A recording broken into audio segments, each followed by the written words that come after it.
It's Red Eye Radio. Gary McNamara and Eric Harley talk about everything from politics to social issues and news of the day. Whether you're up late or you're just starting your day, welcome to the show. From the Uniden America Studios, this is Red Eye Radio. Hello and welcome. He is Gary McNamara. I'm Eric Harley. As we introduce Thursday to you. Gary, how are you? All I got to say is, come on, EVs. What? So here I am. I jump in the car. Yeah. And everybody knows that I sleep 2 sleep shifts, so I get up at 10 o'clock. Yeah. And so get up at 10 o'clock, scan the phone, jump in the shower, throw on the clothes. Yes, I do use deodorant. And then, grab a snack, the snack for some time to eat during the show, and out the door I go. All right. I look at it, I'm like, quarter of a tank. All right, I need to get gasoline. Yeah. So it's right on my way. Right. Right on my way. But I still always say, you should have left a couple minutes early because it might take 2 to 3 minutes to fill up with gas. Yeah. Right? Yeah. So there I go, right up to the pump, jump out of the car, got the credit card out, tap it, and the tap function isn't working. Huh? And so I let me insert it. Yeah. It's not working. All right. I've got to wait 20 seconds for it to reset itself. And then there I am, and it's one of the you ever notice how there's fast pumps and slow pumps? Oh, yeah. Yeah, this is a fast pump. Okay. So I'm going to put 8 gallons in like 2 minutes. It was like, whoa, that was quick. But I was still ticked off because it's a NASCAR pump. Yeah, exactly. Great. It's a NASCAR pump. Yeah. or they have the pump, or they have the thing they just tip over. Yeah. They still have the tank thing that they tip in, or I think. Is it? But yeah, just where it just goes. Vroom, yeah, and just drains into the tank. But it took me probably an extra 20 seconds, and I was ticked off. And as I'm ticked off at the same time, I say to myself, "Oh my God, I could never own an electric vehicle." Well, look, you sit in line for about 20 minutes because it is 10:30 at night, and so there aren't the normal lines, but you still got to wait 20 minutes, and you'll be out of here at an 80% charge in 45 minutes. Well, let me buy one of them damn vehicles. Well, it's one of the annoying things for me is the videos that they play on the new pumps. Yes. I wouldn't mind it so much, but it's just like stuff that it's never anything that relates to me. Now, on a gasoline or diesel pump, it's, hey, you have some summer plans and blah, blah, it's just whatever it is that's advertising. For I didn't know this, but for the EV chargers, it's, I first met Andy Dufresne in 1947. What is this? Is this a movie? They're showing a movie? Well, it's Shawshank. I guess I have to stay for the whole thing. Seriously. I look at it and go, because that's the thing. My goal, what they're doing. Oh, it just occurred to me. You put the pump in, you start it, and all of a sudden the advertising or whatever little program comes on. It's whatever it is. And the technology, I think, is very interesting, but it's annoying. I'm not standing there at a fuel island to watch a video. That's never going to be the reason I'm there.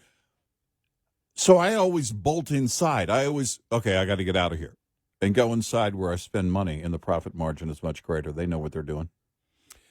Yeah, they put on annoying videos to drive you in. Exactly. There's only one gas station that I ever go to. My normal gas station doesn't have that. So, yeah. But the one doesn't. But it doesn't go off until, I've got the pump, right, the hose inside, and then I hit it and I start filling. All of a sudden, it's loud. No, it's always loud. It's really loud. I jump going, is someone... What's going on? Someone trying to rob me? Right. Well, in my neighborhood, and I've lived there for 30 years, and the corner gas station, And it's where I go. And now I get a discount because Walmart's adjacent to it, so they partnered with that gas station, even though it's not owned by Walmart, 10 cents a gallon.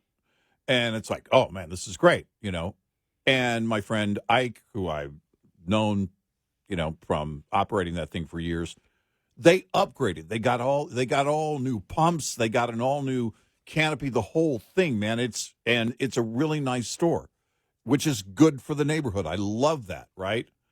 But that's the annoying. I haven't told Ike yet. That's the annoying part. Is that I just can't. But again, they know what they're doing. It just occurred to me. Oh man, I got to get out of here. I got to go inside, and I always do. Beef jerky, it is. So yeah, and they have to be showing movies. They have to be showing. It's like, wait a minute. Well, is this The Sopranos? That's a series. I'm going to be here a while. I think the Shawshank Redemption was a.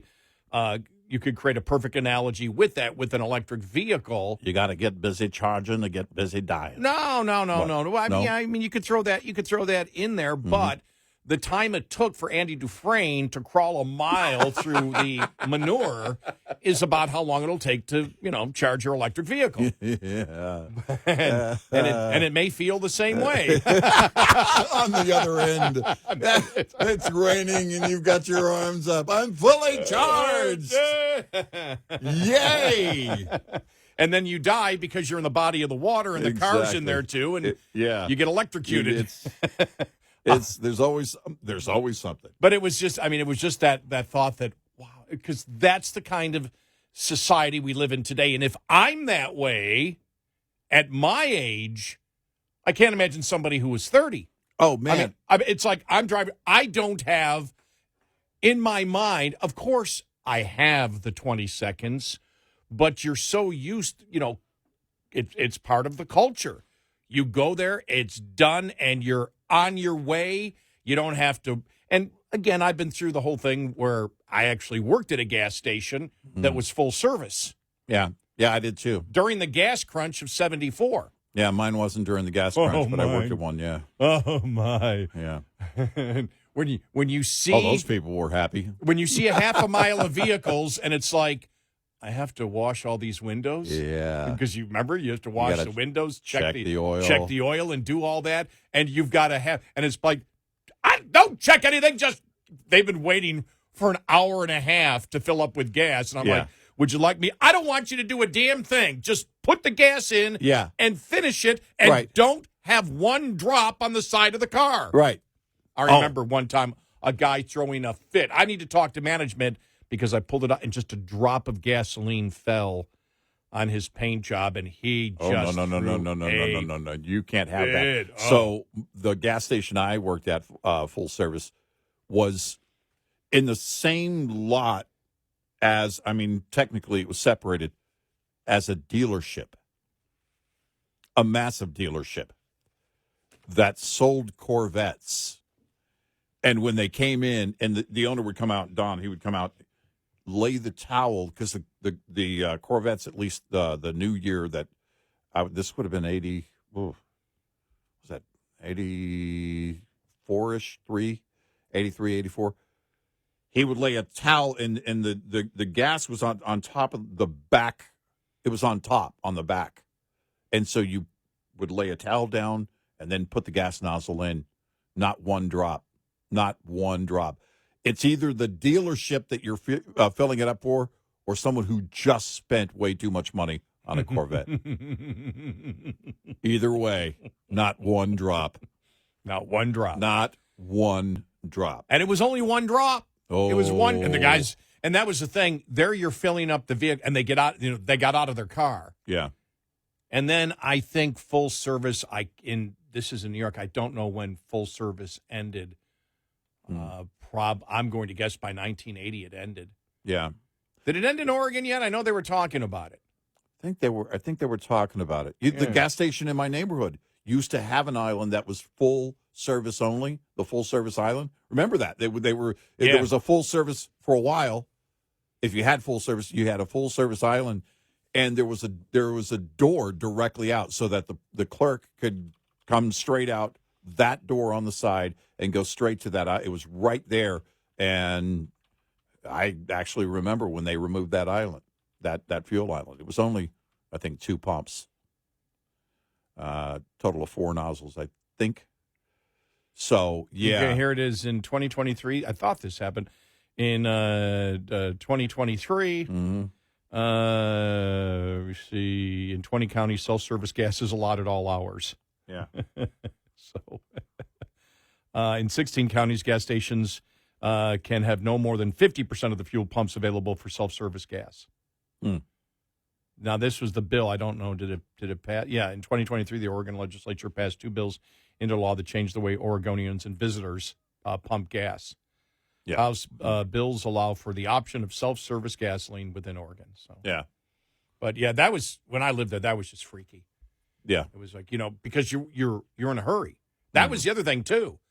It was like that's how you get people like I'm sure the liberal government of Oregon, pushing EVs. Mm-hmm. Well, that was great. Well, it doesn't matter because if you're going to fill it up with your EV up, by the time the attendant comes out to give you the full service Right. for your automobile, it'll be 45 minutes later too. Yeah. Exactly. So it's really no difference. Right. But yeah, that was the weirdest. I remember when I was a talk show host at our great affiliate KXL there. Mm-hmm. And it was like, this is not, and I'm saying people that were conservative. No, this is the way that we do things here. But it's stupid. Yeah. No, you can't trust people to pump their own gas. I don't trust anybody to do it for me. And you're a conservative? Yeah. It was the most bizarre thing, the whole full service gasoline. And then it was like, you don't understand. This is our welfare program. Uh-huh. I'm like, so you're saying that somebody who pumps gas would be on welfare and not have another job? Right. Yeah. I think so. That's what. Yes, it's our welfare program. I'll never forget that argument. It was like, no, Wow. that's a stupid argument. Yeah. Oh, it was great. It was Yeah. great. And then it was like, get the hell out of Oregon. Who the hell are you? Where? You're from New York, aren't you? It's like, you're not a conservative. You're for people having choice at the gas pump. Yeah. I just wouldn't trust. I'll tell you this. The current Eric wouldn't trust the 18-year-old Eric. Corvette or not. I wouldn't trust the 18-year-old Eric with 18-year-old Eric's car. Well, it's a funny thing. People get their oil changed and all this, and it's like, I trust my mechanic now. Yeah. But you go to just one of the regular places. Uh-huh. I'm under the car. I don't drive it out. I'm under the car to make sure that no oil is leaking. That the plug was put back in. That the plug was put back in. Check the dipstick, make sure it's there, make sure the cap is on. By Yep. the way, I've gotten Yep. home and the cap was not on. Yep. All that From a national brand of auto repair stores. Just wasn't there. Oh, we found it in the bay. I bet you did. And that pad underneath the, on the inside of the hood, Yeah. soaked. Oh, really? Does Yeah. it come up? Does it come flying up through? If you don't have the cap on? It did on that car. Oh, okay, yeah. Yeah. Yeah, it just I don't trust anybody because it's too much of a loss. Yeah. And too much of a hassle Mm-hmm. not to check that. Right. You know? Yeah. Too much of a hassle. It's Right. like, no, Right. I've got to check. Yeah. But yeah, we got a great show ahead. We do. Well, there is an electricity story since we talked about Okay. EVs. There is an electric story out there from California. All right. I think we've talked about it before, but now some of the specifics are out on it. How they're going to make it so your electric bill will be determined. This is what they're looking into. Your electric bill will be determined by your income, not by the amount of electricity that you use. Aha. This is how they plan Yes. to make it so the masses don't complain. Right. We will but then again, where they start charging people an extra surcharge, people are going to go through the roof. So we'll get to that, the whole TikTok thing, Fonnie Willis. What else? Bunch of other stuff out there. There's a ton of stuff. Yeah, it was a busy day. Hunter. Yesterday. Oh, it's right, Hunter. Or no Hunter, as the case may be. Well, Yeah. we sort of knew this was going to happen. Yeah. I demand a public hearing. I demand a public hearing. Never He mind. shows up with his weird-looking lawyer friends Well- and with his big old, crack eyes, looking around like, and then Democrats. Remember the Democrats that day? He wants to testify. And now it's like he doesn't have to testify. And then they all ran out. Yeah. It was like, well, this hearing must have just started. Hunter must have just given his opening statement. Hunter is just cleaning up. The Republicans have nothing. This is wonderful for Hunter. Wonderful for Hunter. Oh, Yeah. just wait till he testifies publicly. Yeah. Oh, sorry. Never mind. This is all going to come out. Okay. Apparently, it's not going to. Well, come out. that would have been much watched TV because it would have been Hunter and then Tony Bobulinski on the same panel. Exactly. It wouldn't have been Hunter alone. It would have Right. been his business associates. Right. So they could be arguing back and forth, and it was like, this is going to be great. And that would have, and he did the smart move legally for himself because he would have been smoked. Oh, there's no way At this. he would have survived that. Yeah. No. 866-90 Red Eye. This report is brought to you by Shell Rotella. With advanced synthetic technology, is designed to help keep your rig running with more mileage and less maintenance. It's not always easy to spring back from the harsh days of winter to warmer months ahead. From de-icing chemicals to hidden debris underneath snow and ice, winter conditions can do serious damage to your truck. Here's a must-do maintenance check to help you minimize downtime and stay rolling. Inspect your brake hoses, linings, and slack adjusters for any wear and tear. Listen for any air leaks that may have resulted from moisture freezing up in the system. Check slack adjusters for proper stroke and lubrication. And check your brake linings or pads to ensure proper thickness. Coming up, more with Gary McNamara and Eric Harley. It's Red Eye Radio.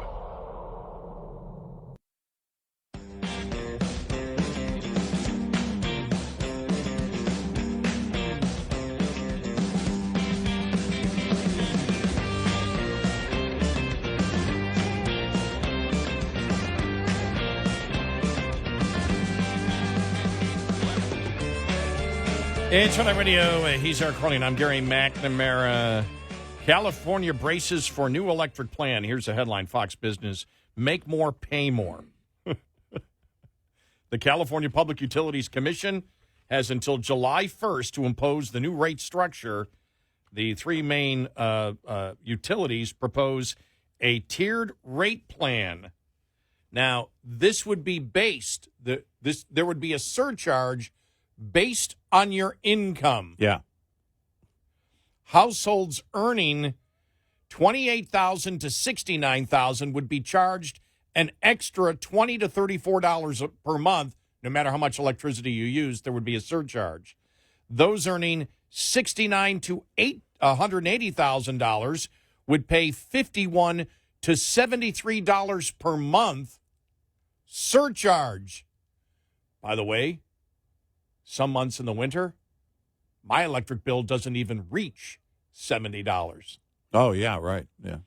Those earning more than $180,000 would pay $85 to $128 monthly surcharge for electricity. That's a lot considering California's electricity rates are already among the highest in the nation. People in California have been paying 32 cents per kilowatt hour compared to the national average of 18 cents.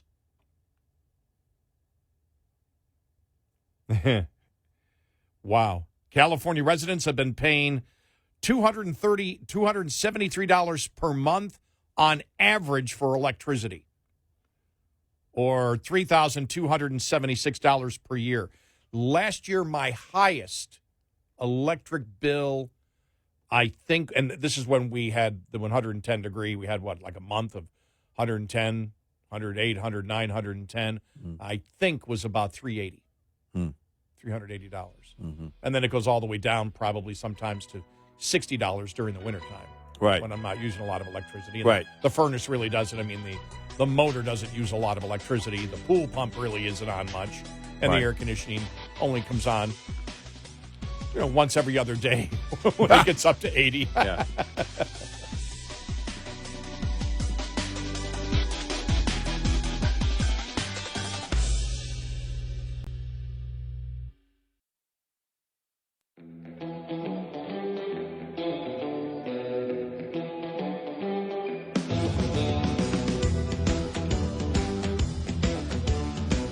You're listening to Red Eye Radio from the Uniden America Studios. It's Red Eye Radio. He's Eric Harley, and I'm Gary McNamara. Welcome and good morning.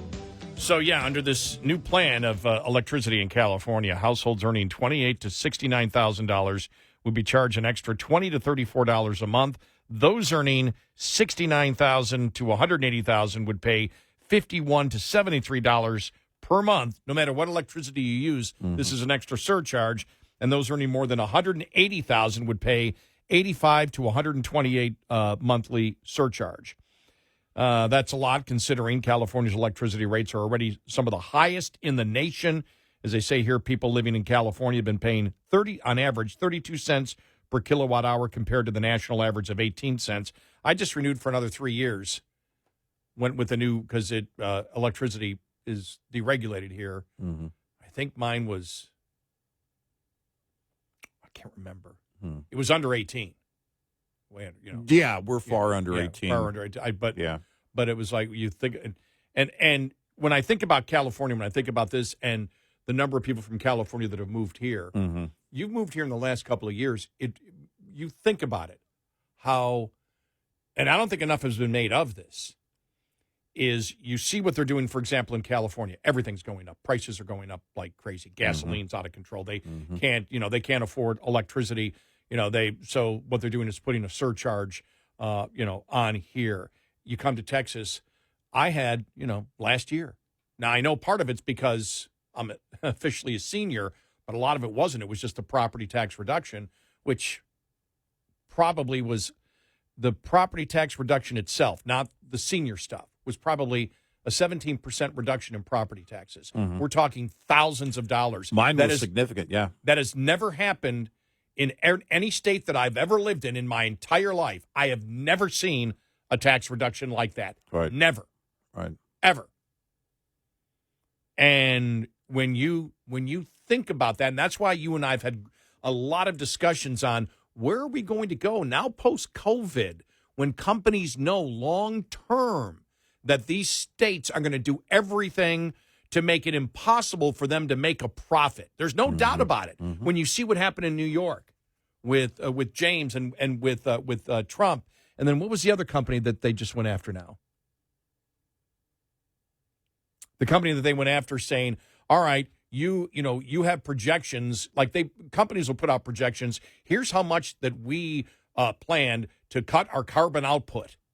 Yeah. And, there's no law stating that you must reach these goals, but she's charging them with fraud because you're not reaching your goals, and you told the people you do one thing, and a lot of people probably went with your company because you had this projection, and now since you haven't reached that projection of your carbon reduction, that's fraud. Right. And I forgot who they did that against. I can't remember. We did the story. I forget who the company was. Yeah. But basically, and which, by the way, would drive companies out of that state and then further drive other companies to say, all right, we're done with that nonsense of saying carbon neutral. We're not going to put anything out except for here's our product. That will be the next move. She'll go after companies. State of New York will go after companies for saying, we have the best, we have the most efficient, we have the, and it's something you can't, we're number one, whatever. And companies, big and small, do that all the time in their advertising. We're the best at blah, blah, blah, blah, blah. Yeah. Well, you can't really quantify a lot of those things. It doesn't matter. She's not going to be able to, she'll apply her own law in the state of New York. Oh, sorry, that's fraud. The proposal is creating some chaos for Sacramento Democrats, especially among higher-earning Californians along the coast. More than a dozen state Democrats have been trying to unwind their votes, echoing some Republicans who oppose the graduated income tax, the income fixed charging rule. Our constituents have had enough, and so have we, said Thousand Oaks Democrats Jackie Irwin. It's time to put some reasoning back into how we charge for electricity in California. At a time when energy conservation is badly needed to avoid rolling blackouts, this dramatic policy shift could result actually in increased usage by some people of California. Irwin voted for the bill last year, but changed her mind after constituents complained that middle-income residents who conserve energy may be paying more than their neighbors who use more electricity, more energy, right? Because if they make less money, they're going to pay, because of the surcharge, they're going to pay less. They're going to be using more electricity, paying less. You're going to be using less electricity and paying more. Well, actually, for this Democrat to be surprised by it, well, it was designed to do that. Mm-hmm. You knew it going in. You're just ticked off because you sit there and you live in a delusional world thinking we can just keep charging people whatever we want. We can charge them whatever we want. Yep. And it just doesn't. Matter. And again, this is what we talk about when you have monopolies and utilities controlled by government. Yeah. That we talked about this the other day. What's worse, political greed or economic greed? Now we use the greed. We use that term because that was what Phil we had played the late economist Milton Friedman, who took that question from Phil Donahue, and we said, wait a minute, when you look at corporations, everything's voluntary. You don't have to buy anything from anybody. Right. You have choices. No choice here in California. Look at what they do.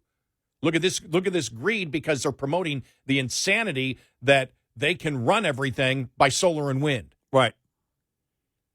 The insanity that they're promoting, and they're doing it. Why they're doing this, I don't know, because, well, they believe it's worked for them so far to keep the political power in a state that's one of the strongest Democrat states, as they keep screwing their citizens, and their citizens have Kevin Bacon syndrome from Animal House. Thank you, sir, may I have another? Thank you, sir, may I have another? And so they're like, well, no, this is the way to go, until the constituents complain and go, what the hell are you doing? Well, and then they go, then there's the issue of privacy and income verification. It's unclear who or which agency would be required to obtain ratepayers' tax information to determine what their electric bill would be. So now it's no longer, okay, how much electricity do you use? So you got to go over the taxes. That's going to have to be reviewed, right, in order to put you in a category. It would be nearly impossible to implement given the many legal and privacy challenges that there would undoubtedly be to accurately determine every taxpayer in the state's income, Irwin said. The assumption, well, if you're making $100,000 in the state, you must be super wealthy, right. Critic remarked. But what if you have 5 or 6 kids? Will they be treated the same as a single head of household?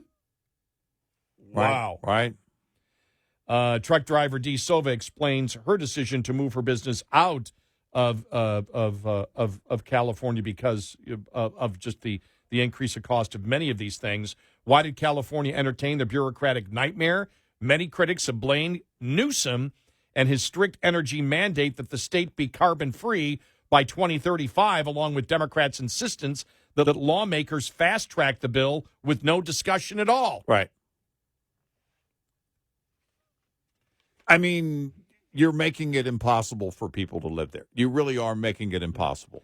Underscoring all of this is California's rush to embrace clean energy, which, contrary to what the citizens of California were told, has not proven cheaper than fossil fuels. Right.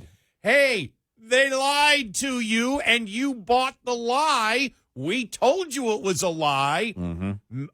All conservatives told you it was a lie. You bought into the lie. California citizens who vote Democrat, you are the suckers. You have what you deserve. You and keep what asking you asked for it. You keep voting for it. And you'll vote for it again this year repeatedly. You're saying, please keep this going. In 2023, Kamala Harris from California, the electricity will be clean electricity, she said in January of 2023, while dedicating a power line to carry green energy to California, and the energy delivered by these lines will not just be cleaner, it will be cheaper. That was a lie. Yep. And now Democrat, what's going on? What's going on? What's going on?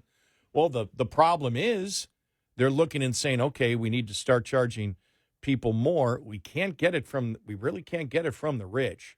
Somebody, what was it? All the billionaires, I think they're worth 5 point something, or something like four. No, it was like, what was it, 5 trillion or something? The total worth of all the billionaires, like the top 1,000. It's like, well, you could take their entire wealth. That'll fund the government for 8 months, the federal government. It's like, Right. You can't do it. Right. They eventually. It isn't there. Right. You've got to tax the middle class. Well, the surcharge starts at $28,000 a year. Right. $28,000 a year. That goes a long way in California. I mean, 20. The question is, how many roommates do you have? At 28,000, it's probably a lot. And 2 of them are probably named Mom and Dad. 28,000 in California? My gosh. And oh yeah, that's where the surcharge starts.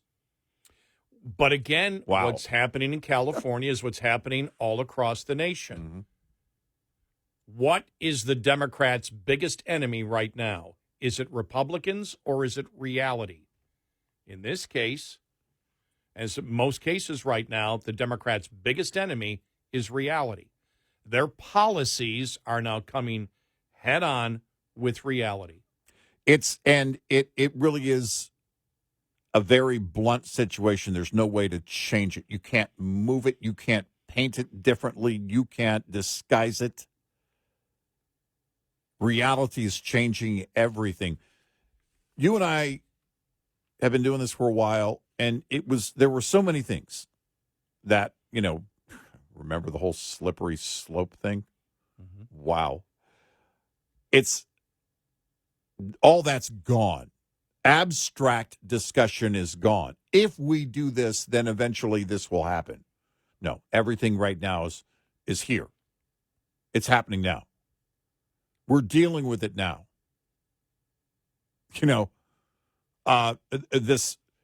This insane delusional thought, wind and solar will get us there.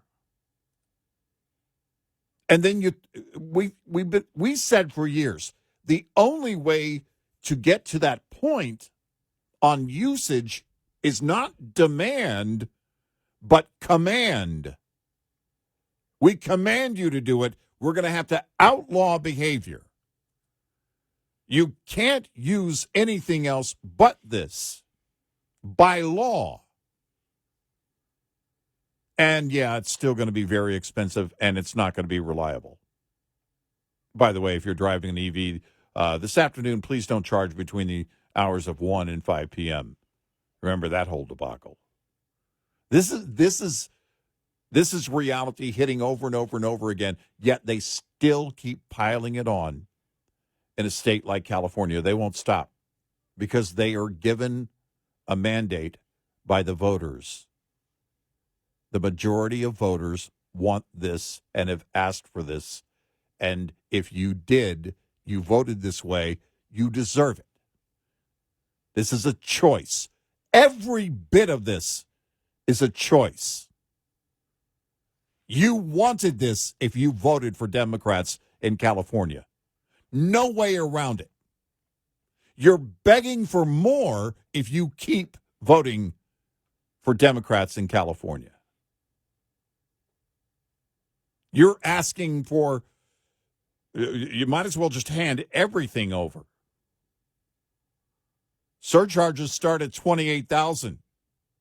No one is immune. 866-90 Red Eye. Lines open for your calls. 866-90 Red Eye on Red Eye Radio.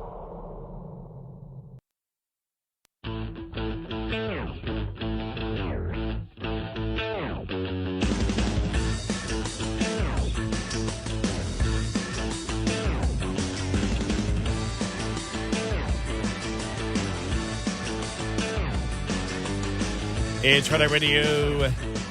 He's Eric Harley, and I'm Gary McNamara. The TikTok legislation, we'll get to that. Fonnie Willis. Hunter Biden. Yeah. I'm here. Go ahead. Ask me questions. Right. Oh, wait, I'm not here. I'm Well, not gonna it was the cockiness of it. I mean, I know. that's that day when he showed up Right. and he's looking around like he's in charge. He's got his weird-looking lawyer friends with him. and then all the Democrats. Well, why do they want to have a deposition? He's willing to testify live. Exactly. And Comer said, "Well, we'll have him do both. Okay. Deposition, and he can testify live too. We want the deposition. Now you can see and many people have made the example. You can see with Robert Hurst's testimony the other day why you want to have depositions, because you want it in a legal setting where you can actually focus on the questions and not political propaganda speeches from the members of Congress. Right.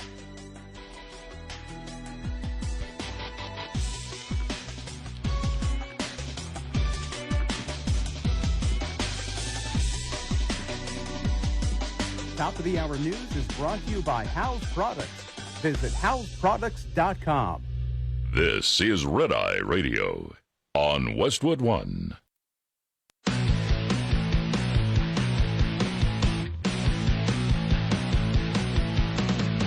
Now, it's Red Eye Radio. Gary McNamara and Eric Harley talk about everything from politics to social issues and news of the day. Whether you're up late or you're just starting your day, welcome to the show. From the Uniden America Studios, this is Red Eye Radio. All across America and around the planet, we are Red Eye Radio. He is Eric Harley, and I'm Gary McNamara. Welcome and good morning. Thank you so much for being here this morning. Thank you. Thank you. All right. Thank you. Thank you. All right. Tick-tock, tick-tock, tick-tock, tick-tock. Yeah, the clock is ticking on TikTok. Heard that a million times over the last couple of days. Well, interesting discussion yesterday, especially on social media, which really got to be interesting. And look, one of the problems with any of these things right now, just overall, is I was reading a number of articles last week talking about a meeting that the members of Congress had with the intelligence agencies, Right. Yeah. lining out the problem with TikTok. Yeah. And again, it's all top secret, so they can't talk about it. Mm-hmm. And so we are in a day and age where we know that the intelligence agencies in the United States will do totally unethical and illegal things against American citizens. Yeah. We know that. We know they'll be involved because they were in election interference. Right. In 2016, as we know what they did with in 2016, 2020 with the whole Hunter Biden and everything else. We know that. Yep. There's a reason, that the term deep state exists, because we know that the intelligence agencies, if they get a chance, will spy on Americans illegally. Yeah. We know that. How do we know that? They've done it. Yeah. And remember when they did it? This has to go back to because we were in the other studio. And we were talking about this, and it was what was it at the time? Was it the FISA stuff? It's when the two Democrat senators came out, or the Wyden and Udall. Wyden and Udall came out. What was that specifically again? I'm trying to think. Yeah, that was about the Patriot Act, and they thought they had written a joint memo to the secret court to express their concern that the Patriot Act was misinterpreted. That part of the Patriot Act was misinterpreted, and that had to do with the whole NSA thing. Oh yeah, it was the NSA. Yeah, it was the NSA spying and stuff like that. Yeah. And they brought that to the attention. And you and I, at the time, were the Republicans, Right? And when we brought it up, we had many of our listeners call and say, "Oh, it's no big deal. Right. It's no big deal. It's no big." That shocked the daylights out of us when that happened. And so, we've spent a lot of time on this show talking about Americans' rights being violated.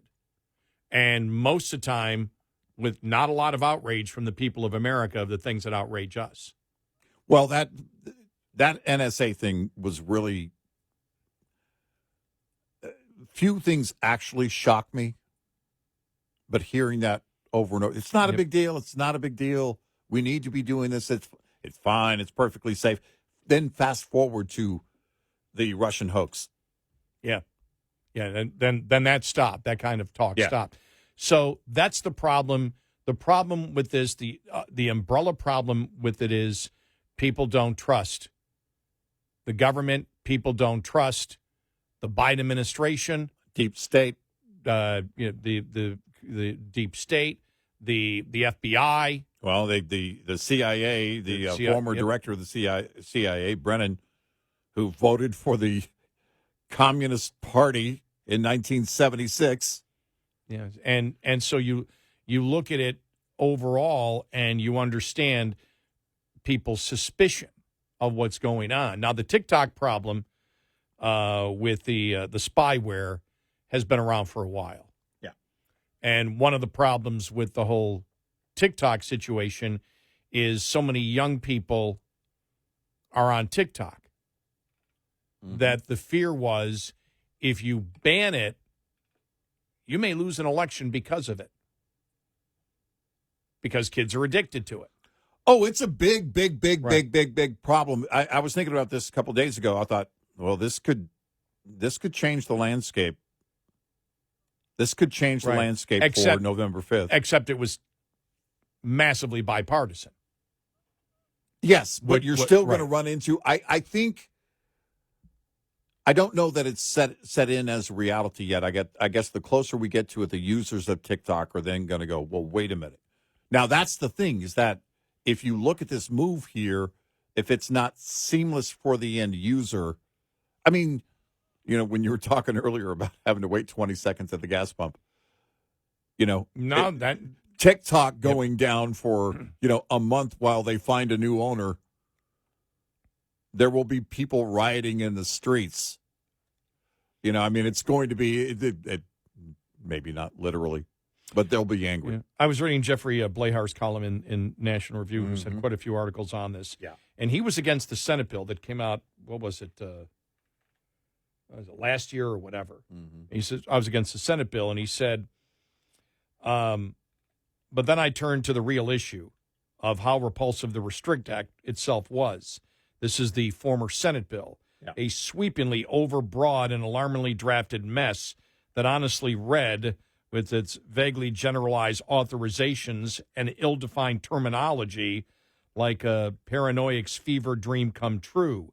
Trojan horse legislation designed to allow the unaccountable executive branch to arbitrarily interfere with American political and social discourse in the name of vaguely described national security sold to us under false pretenses.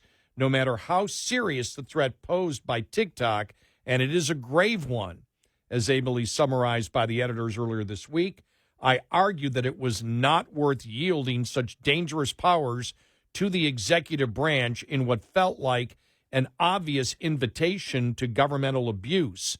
The Senate bill quietly died and thankfully will not return.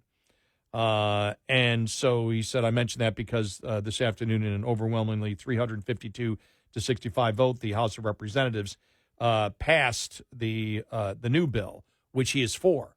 Right, yeah. And that's the entire point. You had, for example, there's two well-known people in opposition to the bill. One is Rand Paul. And when I watched Rand Paul yesterday, you're trying to figure out, okay, just don't throw at me the freedom of speech issue. Be specific about freedom of speech here. What in the bill specifically? I mean, show me the line, then explain me to the line in the bill that bothers you. Right. And he didn't do that. No, right. That was the problem. It was very generalized.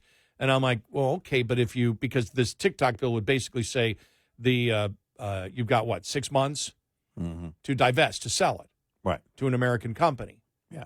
And otherwise we shut it down. Yeah. Right. Well, we shut it down in the United States. Yeah, right. Yeah. it still could be worldwide, but in the United States we shut it down, and it's because of the spyware, which many that oppose the entire deep state in the United States still says, even though we can't trust what they do, this bill is a good bill because you need to divest it because of the spyware, the potential of how the CCP could use it. And then the argument, and we talked about this the other day, Trump coming out and saying, well, no, because remember, he wanted to ban TikTok first. Oh, yeah. Remember when he was... and he was laughed at. Right. He was laughed at. Now, but his argument now, in a way, has changed. Not all of it has changed. Well, yeah, TikTok is bad with the CCP, but it's worse if it's owned by Zuckerberg. Well, you can't make that point because if it's owned by Zuckerberg, the American government can respond to an American company like that. Right. You can't respond to the CCP if they own it. That's the weak point in Trump's argument. Right. As long as the FBI isn't setting up shop again at social media offices. Oh, my gosh. Seriously. But that's the insanity of all this. This is that's this insanity. Huge, Yep. tangled mess. Because if you think about the FBI involvement at Twitter, I mean, the whole Twitter files thing just blew open so many doors.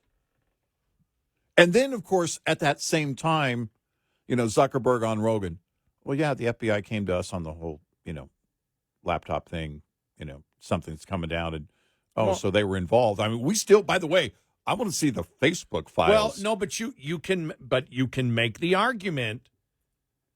You can make the argument that the FBI, that by what they did with Twitter, has interfered in an election way over what the CCP has ever done. Right. Now, the problem... To our knowledge. Right, to our knowledge. Right. But the potential of the CCP to, in an unaccountable way, do nefarious things is, in the future, is much greater than what a Zuckerberg probably could do.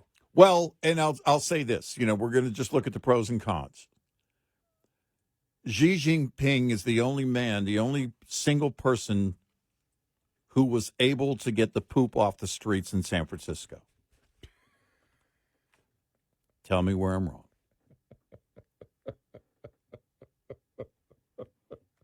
Anyone? So I'm thinking I'm just saying pros and cons. Well, no, because you got me thinking now. Maybe the G Ventura ticket is the one to vote for this. I wouldn't November. be opposed to it. I saw first thing I thought of when I saw the CNN story today, going after Aaron Rodgers, saying that Aaron Rodgers is out there promoting that the school shooting, Sandy Hook, that Sandy Hook didn't. Fake. Yeah, did he respond to that?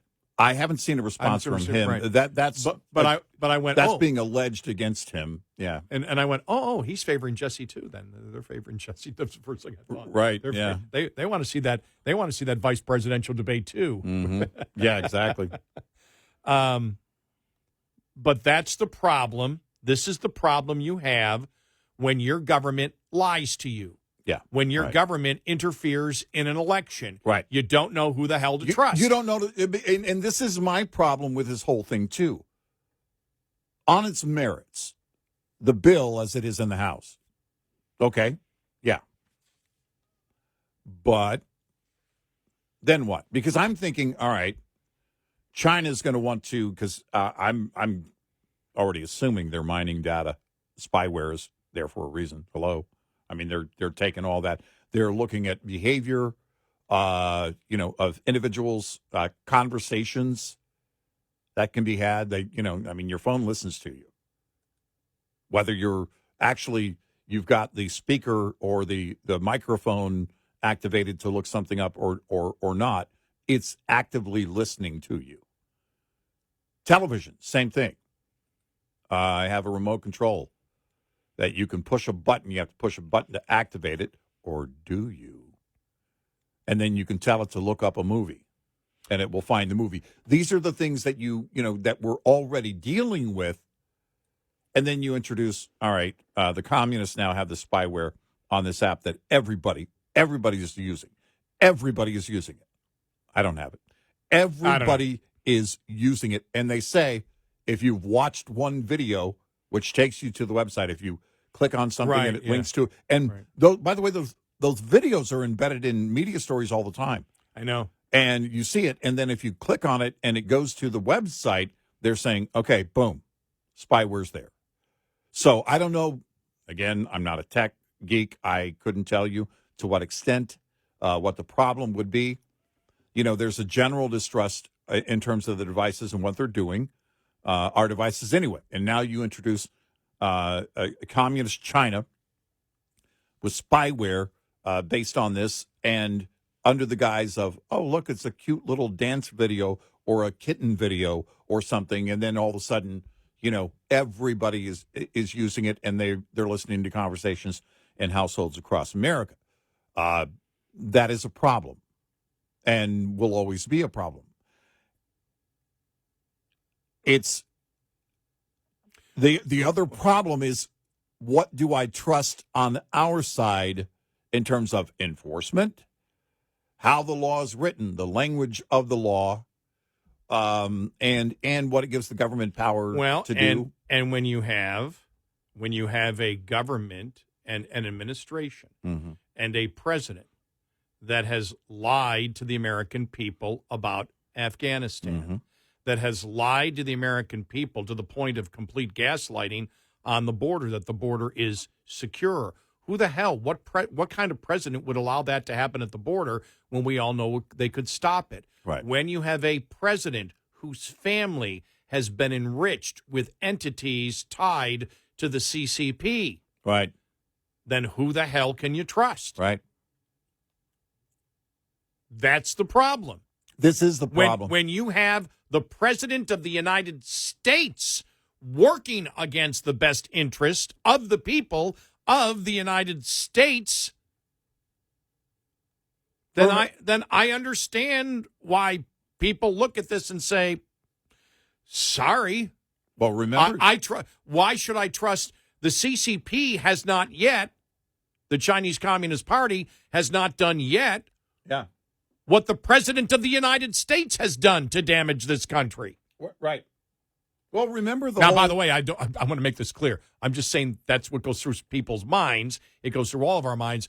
I'm not saying that the CCP should be able to continue with the spyware on TikTok. I want to make that clear. Right. Yeah. We're against communism, to be clear. Yes. But remember the whole human rights thing with the NBA. And you couldn't say that anywhere near an NBA event, you know, with when it comes to human rights in China and the whole thing. Oh, no, everything's fine. Everything's fine. Everything's fine. Yeah, because you make a ton of money from China. Yeah. 866-90 Red Eye. Brought to you by FPPF, Fuel Power Max. It's a common road rumor that it's impossible for one-truck owner-operators and even carriers with just 2 or 3 trucks to get freight direct from the source, the shipper. Yet, hard-won experience from untold numbers of owner-operators with authority disproves the notion. Search your home base area and, later, frequent freight destinations to find all the manufacturers, distributors, and other shippers in the area. Once you get that list, ask yourself if those companies know who you are and what you do. If not, you're leaving opportunities on the table. Strive to own your backyard to build a solid foundation for the business. For many a small fleet, it's the loads outbound from home that are the bread and butter. But you can take that same approach to the destination area, identifying shippers there and getting on the phone to make sure they know who you are and what you do. Owner-Operator Business 101 is provided by Overdrive's Partners in Business program. Go to overdriveonline.com to the Partners in Business section of the website for more detail on this and many other topics. Brought to you by Shell Rotella. With advanced synthetic technology is designed to help keep your rig running with more mileage and less maintenance. Get in touch with Red Eye Radio, toll free at 866-90 Red Eye.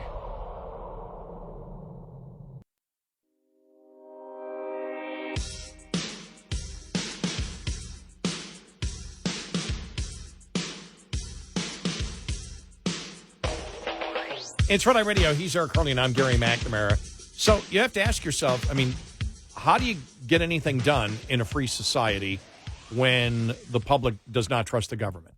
Right. Because you know the government will lie to you on big things, not small things. Oh, yeah. Huge things. Yeah. I mean, Yeah. the Afghanistan. Yep. The president lying about what the general said to the American public. Right. Think about this. The border, just in when you think about the history of this country and the lies of what's going on at the border, it's secure, it's secure. Everybody knows it's not. It's gaslighting. Why would you do something like that? Now you can look at a bunch of different things. You can say, well, okay, as we've talked about many times, the state census and the number of representatives you have and the money you get is determined by everybody who's in your country, whether they're a citizen or not. That's why Congress had the vote last week, and every Democrat voted against, not counting people that are not citizens in this country for the census. Right.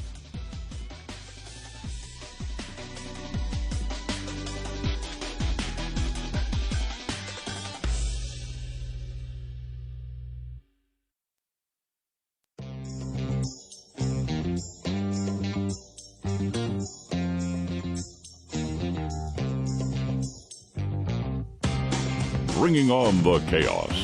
Gary McNamara and Eric Harley. Red Eye Radio.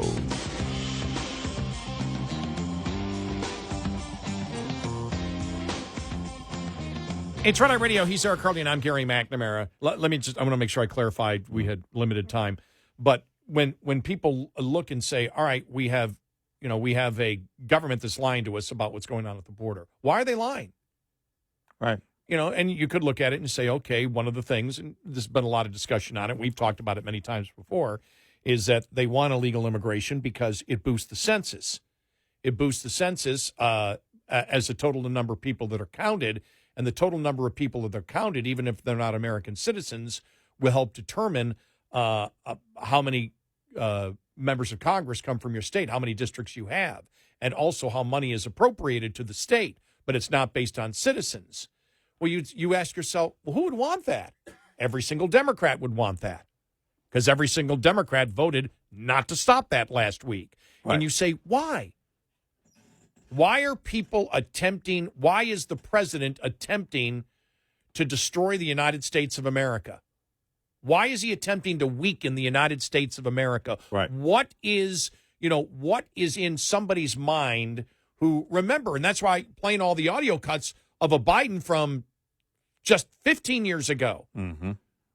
Completely different person. Mm-hmm. Democrats, completely different from where they were. Right. And you can talk about the fact, okay, they want to spend more money for this, and then you can have that great philosophical and economic discussion on, well, you're spending this much money, it's created a pathology of dependency. If you create a pathology of dependency, do you end up ever solving poverty? And the answer for we conservatives would be no. That's why you're always going to have poverty, because you create in somebody's mind that they don't have to actually take care of themselves.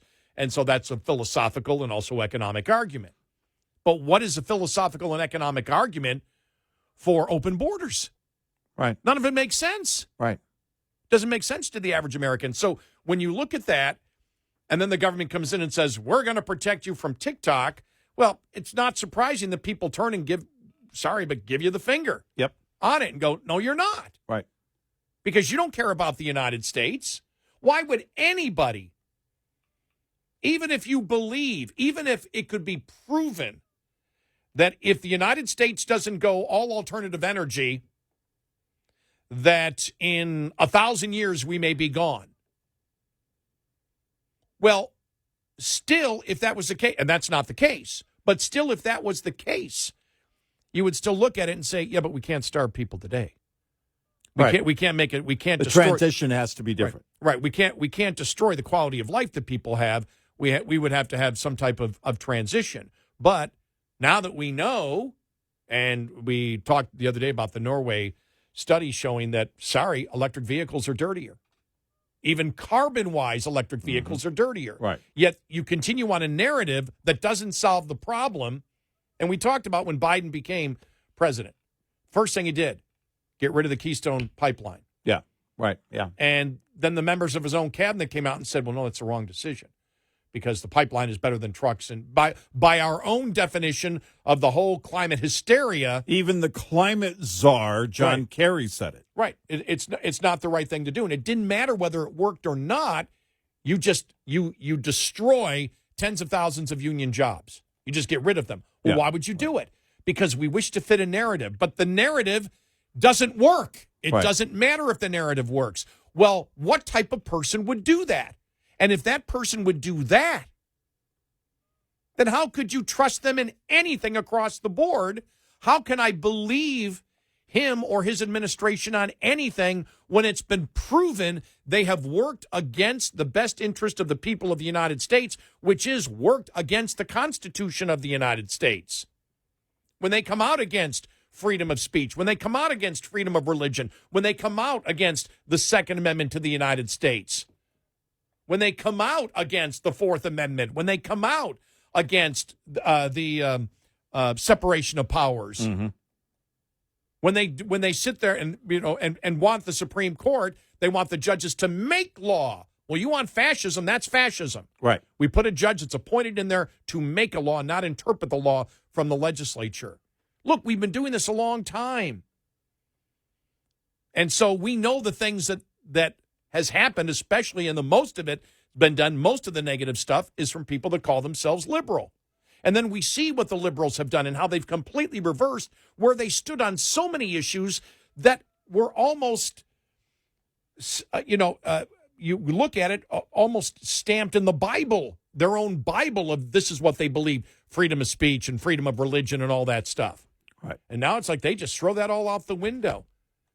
And now, across the board, they'll call the other side fascist, but when you look at who actually promotes the ideas of fascism in the government, it's the left every time. So how can we trust them on TikTok? I understand why people say that. Well, and so with the serious things that need to get done, now you can't trust anybody to do them. that's the problem. Because it is rare that conservatives ask for, well, there should be a law. We're not the ones who say that. So we're very careful when we look at something that clearly needs to be addressed. Well, it depends on how you write the law. Who are you giving authority to? How does this regulate other items? How does it regulate ownership of companies going forward? There's a ton of chatter about just under the social media umbrella. The point that Trump makes on Zuckerberg.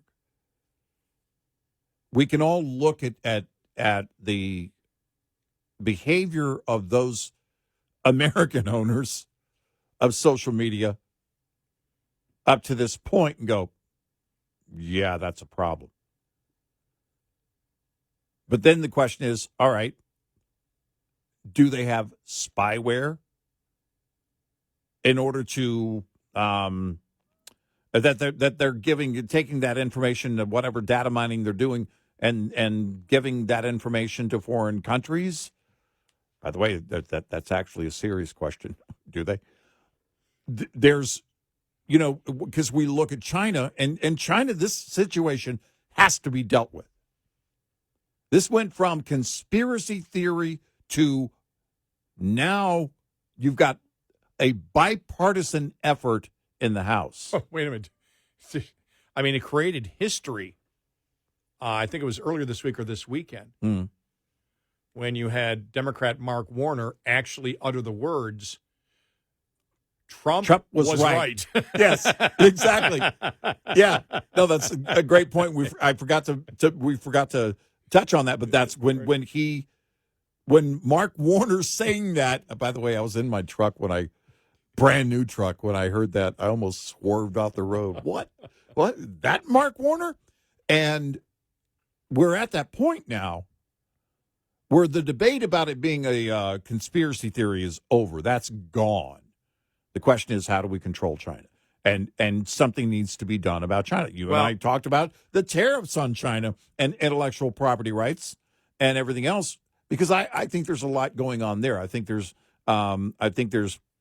with their spyware, there's so many ways to use it against America, but also against American capitalism in doing what they do. China's number one at intellectual property theft. And so I think there's a lot, again, that you could get into, and it's a massive problem that needs to be addressed. And the distrust for our own government really muddies the water. Well, yeah. How do you control China without giving our own government, who we don't trust, powers to use against us? Right, exactly. You know, that and that's a legit concern with this government. Right.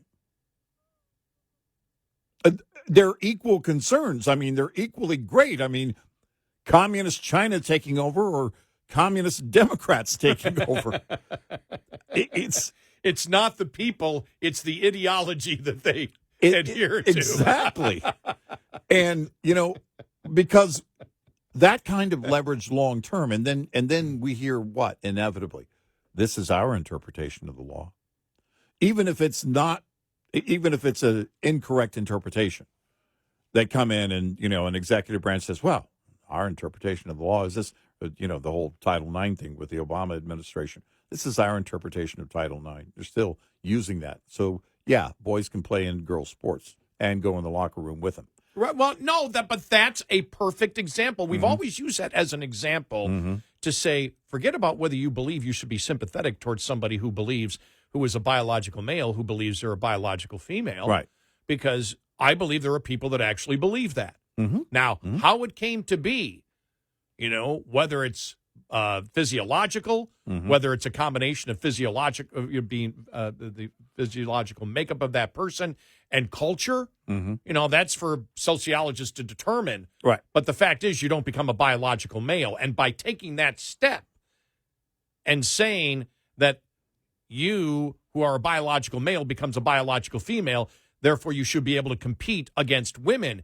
If you take that philosophy and expand it to everything else that they believe or might believe in the future, and they go from, all right, we need to have compassion of these people, to then lying about biology, if you'll do that, if a political party that controls the government will do that, what the hell else will they do? That is a complete lie, defies science. They would love to ban the language that, in terms of, you misgendered a person. Yeah. You may think that's only in countries like Canada, but there are plenty here in the U.S. that want to do that. Because think about that. You apply a thought, and we laid it out on the civil rights, thing. All right, if any person can belong to a protected group simply by saying so, then there are no protected groups, because the words themselves don't give you that identity. And this is where they get that, their identity. This is how they identify. Well, hold on a second then. And, conservatives get some backlash for saying things like, well, we know the Rachel Dolezal thing. We know all of this. Well, if you're going to throw biology and science and facts out the window and say, no, you can't do that, in fact, that's hate speech, then where wouldn't you apply that in life? I can identify as whatever. I can say this, and it is to be true. Well, when you think of what that created, and the misogyny towards women, we talked about Lady Gaga and the whole Dylan Mulvaney thing, and it's just like, wow, my God, you think about it, Dylan Mulvaney is a negative stereotype caricature of women. Right. It's horrendous. Right. It's cartoonish. And as we've said, to sit there and then take it to the point that they did to the Ivy League swimmers. And we see what's her name? I can't think of her name. The swimmer. Riley Gaines? Yeah. When you see what Riley Gaines and these other swimmers said, the intimidation to destroy their lives. Mm-hmm. Think about how that went from Title IX, of liberals promoting Title IX, and women finally getting a chance to participate in sports in the United States. Yeah. And 40 years later, the same party that promoted that and said this is a good thing to do, we need to have it, have now become completely misogynist. Not only misogynist when we talk about hating women, but trying to destroy women's lives who say we just want to have sports that we can play as biological women. Right. And the left has turned it, we will destroy everything. We'll destroy your life. We'll destroy your reputation. We'll hunt you down. Think about that. And that's why we've always thought that was something that conservatives should focus in on, to say, if they believe this and then they act this way, what won't they do on any other topic? Well, we see what's going on at the border. The border is secure. The border is secure. They're gaslighting. It's complete chaos. Yep. And until they felt it in New York and Chicago and other places, they ignored it. It's okay. 866-90-RED-EYE. We'll be right back with more Red Eye Radio with Eric Harley and Gary McNamara.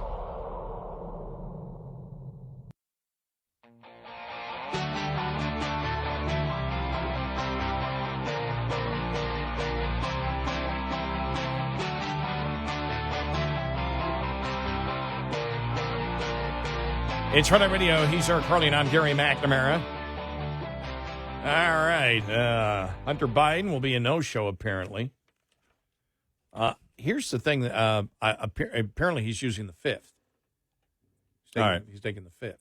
Yeah. So, because I was wondering yesterday, well, why didn't Comer say, well, we're going to issue a subpoena to make him show, or he's going to take the fifth? Then again, I would issue the subpoena and make him take the fifth. Right. Have everybody there talking about him, and he's just sitting there. You have a response? I take the fifth. I take the fifth. I take the fifth. Because when I know they could subpoena him to show up and testify publicly. Right. Look, as you mentioned earlier, this is the only play that Hunter had. Did they think before that the Republicans wouldn't call them on it? When they were saying, no, he wants to testify. Come on, come on, come on. Maybe they thought Republicans wouldn't act on that.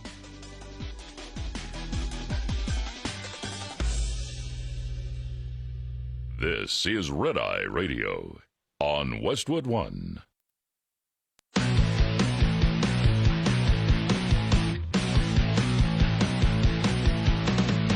Now, it's Red Eye Radio. Gary McNamara and Eric Harley talk about everything from politics to social issues and news of the day. Whether you're up late or you're just starting your day, welcome to the show. From the Uniden America Studios, this is Red Eye Radio. All across America and around the planet. He's Eric Harley, and I'm Gary McNamara. Welcome. We are Red Eye Radio. Well, Janet Yellen said yesterday she regretted using the term transitory for inflation. Transitory, which then our great friend Richard from Houston, the financial consultant analyst, called, permitory, not transitory, permitory, which he then recently changed to suppository, which we thought is a great economic label for where inflation is right now. Yeah. And we're not going to go any further into it. I'm not going to try to relate the word to... I was going to. I have a few lines. She said inflation could face a bumpy return to normal after back-to-back reports showed that price pressures within the U.S. economy. What is a bumpy return, Janet? What is a bumpy return? What do you mean by that? Bumpy return. It's going to be bumpy. It's going to be bumpy. I wouldn't expect this to be a smooth path month to month, but the trend is clearly favorable. Is it? Until it's not. She said President Biden's top priority is addressing the issue of high costs that concern so many Americans. So the way he's solving the problem of inflation is to spend a hell of a lot more and borrow a hell of a lot more that got us to this problem. Right. Again. That'll fix it. We can go back to part of our TikTok discussion. This is why people form conspiracy theories because of that kind of talk, that kind of talk from her. Remember, she's sitting down the day after KJP said, wonderful news, inflation works out. And then she's on there, it's going to be I'm sorry I said transitory, and it's going to be a bumpy road. Not exactly what the White House was saying yesterday. Right. This is why people look at it and say, you're full of it. And when she came out with the whole transitory thing, we were criticizing her way back then. Way back. Remember, good God, I mean, they were trying to be, would that be going back to 21? Yeah. So because inflation started really by the time fall of 21 is when. But because after they passed it in March, got to the summer and fall, then it was like it was going up every month. Oh, it's transitory. Oh, it's not going to go up, and we're like, what are you talking about? Based on what? You're the Treasury Secretary, and so people would expect that you actually look at the numbers, and you look at history, and you give us an accurate, now I'm laughing saying this, you give us an accurate projection of what might happen. Instead, you're a propaganda arm of the administration. Yeah. Because you're always wrong until it becomes obvious, which the last 2 months, it might be a bumpy road. Based on what? Oh, the last 2 months. So you didn't think that when inflation was increasing and increasing and increasing, you came out and said it was transitory. Based on what? When she said it was transitory, what did she base it on? What specific numbers did she base it on? We've never been told that. Why? Because she didn't base it on numbers. She didn't base it on history of what gets you into high inflation. She was being the propaganda arm of the administration. These are the same people who, use words and terminology like new normal. Just get used to it. 3%, 4% inflation. What? Just get used to it. 2%? Nah. That's your grandpa's inflation rate target. 3, 4. That's the new normal. These are this is what is just maddening about all this. They don't care. The Fed chair, Jerome Powell, same thing. He didn't care about inflation. He didn't care about getting on top of inflation. Oh, well, we might not see rate cuts until June. In December, you had analysts saying, oh, yeah, as soon as March gets here, as soon as June will get here. We mean June 25. I mean, over and over and over again. And it's like we've been saying, the American consumer, families have already are dealing with it. They get their inflation report. It's called a receipt. Every time they buy something. They don't need these idiots. It's transitory.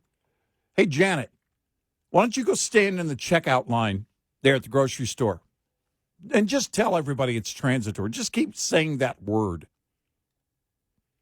Transitory. Go ahead. Try that on them. See, you don't have to. You don't have to get off your high horse and look somebody in the eye.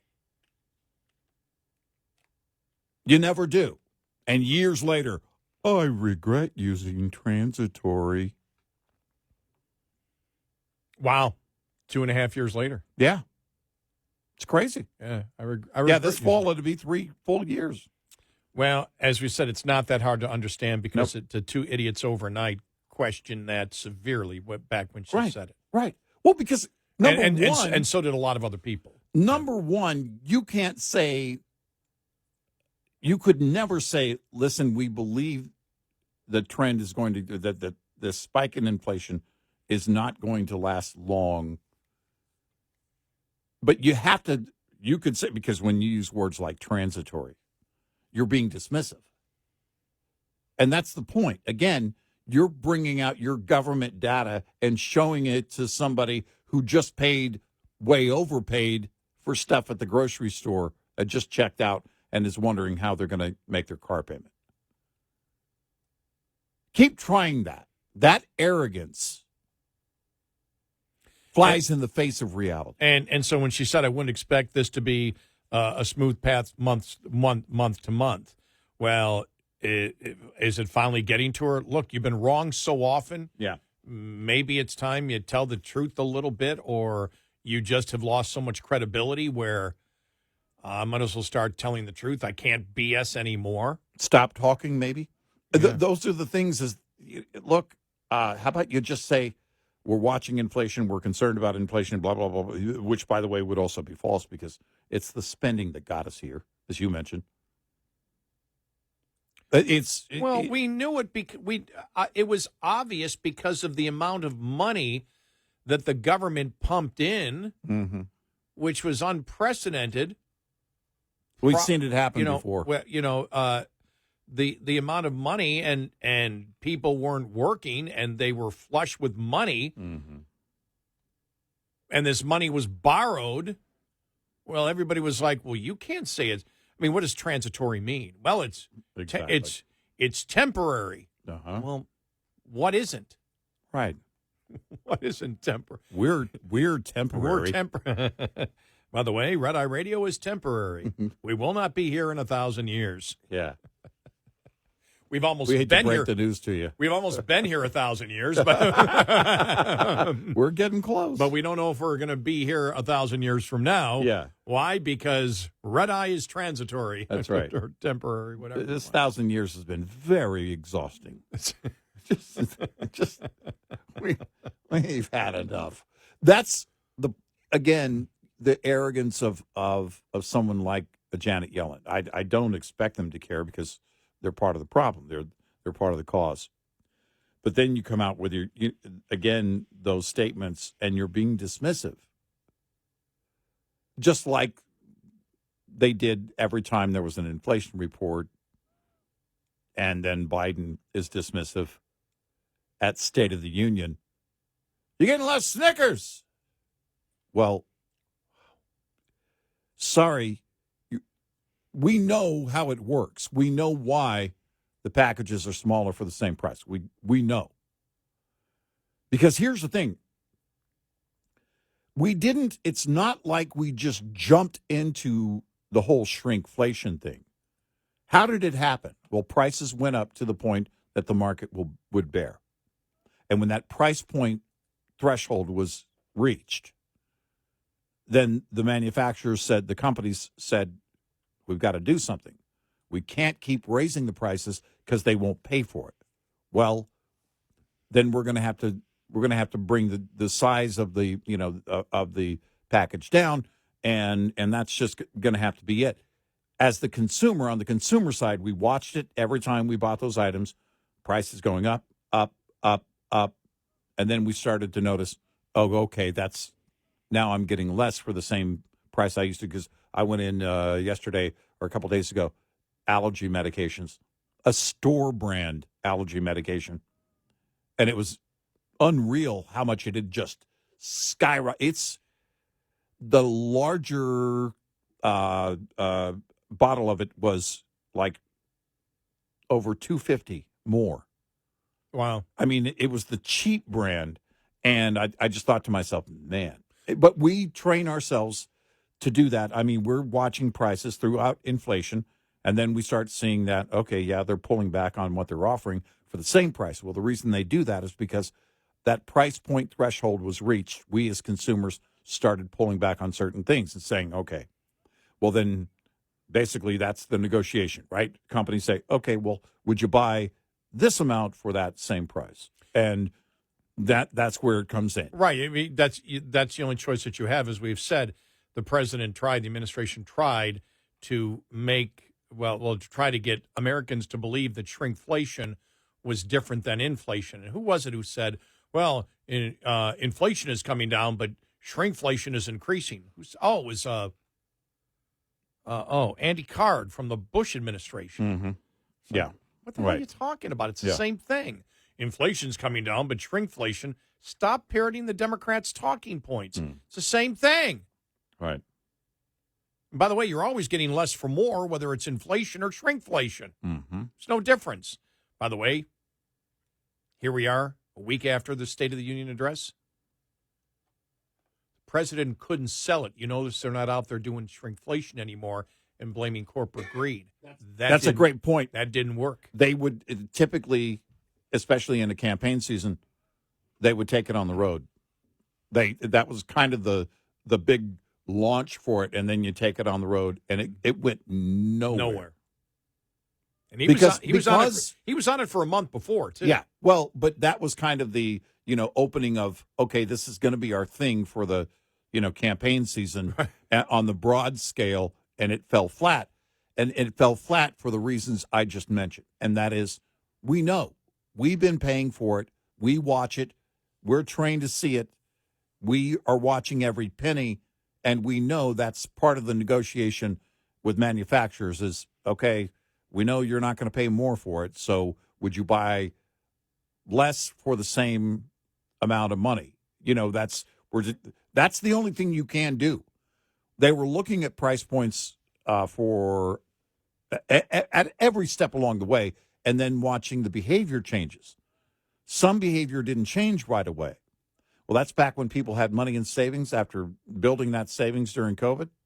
And then coming out of that, then it was going to change because then you started seeing debt increasing, personal debt increasing, and now it's at record levels. Then when you reach that threshold, it's like, okay, I've got to make some real choices. And that's where we are. 86690 Red Eye. Coming up, more with Gary McNamara and Eric Harley. It's Red Eye Radio.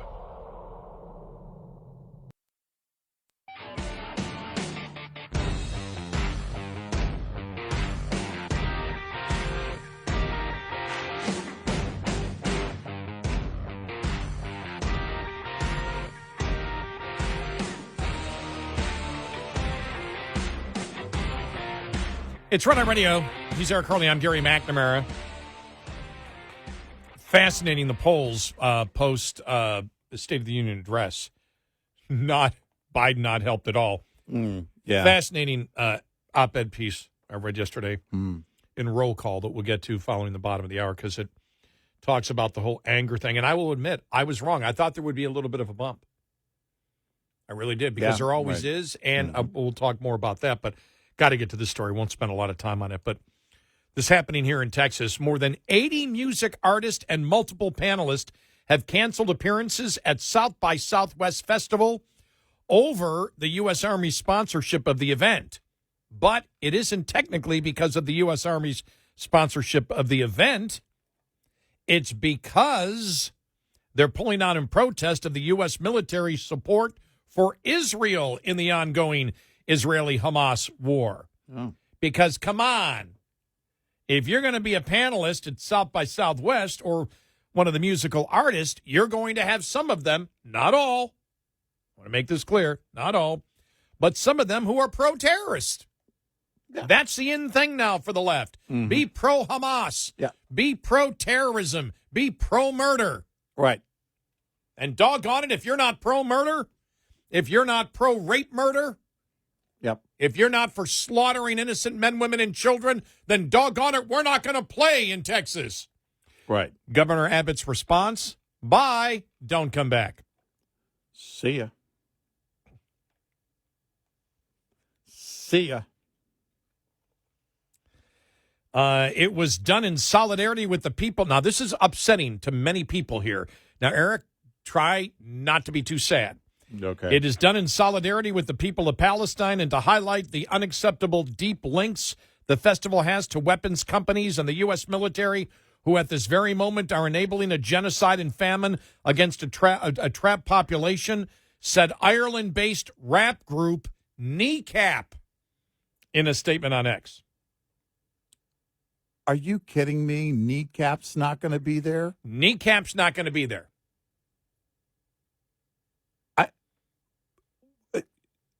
then why even have it? And, well, see, the thing is, they were only coming because they knew that the Austin Police Department is way understaffed, and they hope to kneecap people. Right. That was pretty bad, wasn't it? I mean, I really went a long way to get to that. Yeah. I realized after I said it, I went, okay, hey, It isn't comedy isn't 100%. No. When you do it ad lib. No, it's when not. I try it, it doesn't work. Yeah. All right. Did anybody laugh at the kneecap thing? Anybody? Did anybody? Well, I was too depressed. Alan over there said he smirked at least. He smirked. I was too depressed to laugh because I just found out on the radio that kneecap is not going to be in Austin. I'd been planning this. I'm part of the kneecap fan club. California punk band Scowl. All right. Okay. And indie band Lambrini Girls are among the dozens of performers who have called off shows this week. The Lambrini Girls will not be there. And the Lambrini Girls. Kneecap and the Lambrini Girls, yes. Panelist Chris Smalls, the president of the American Labor Union. You're killing me, Smalls.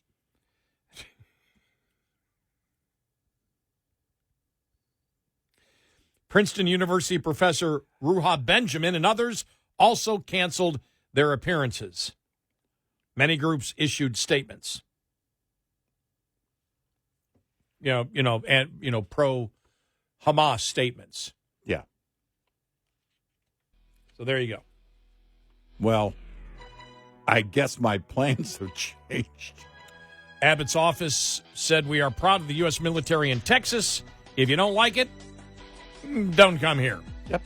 Don't come back." Right.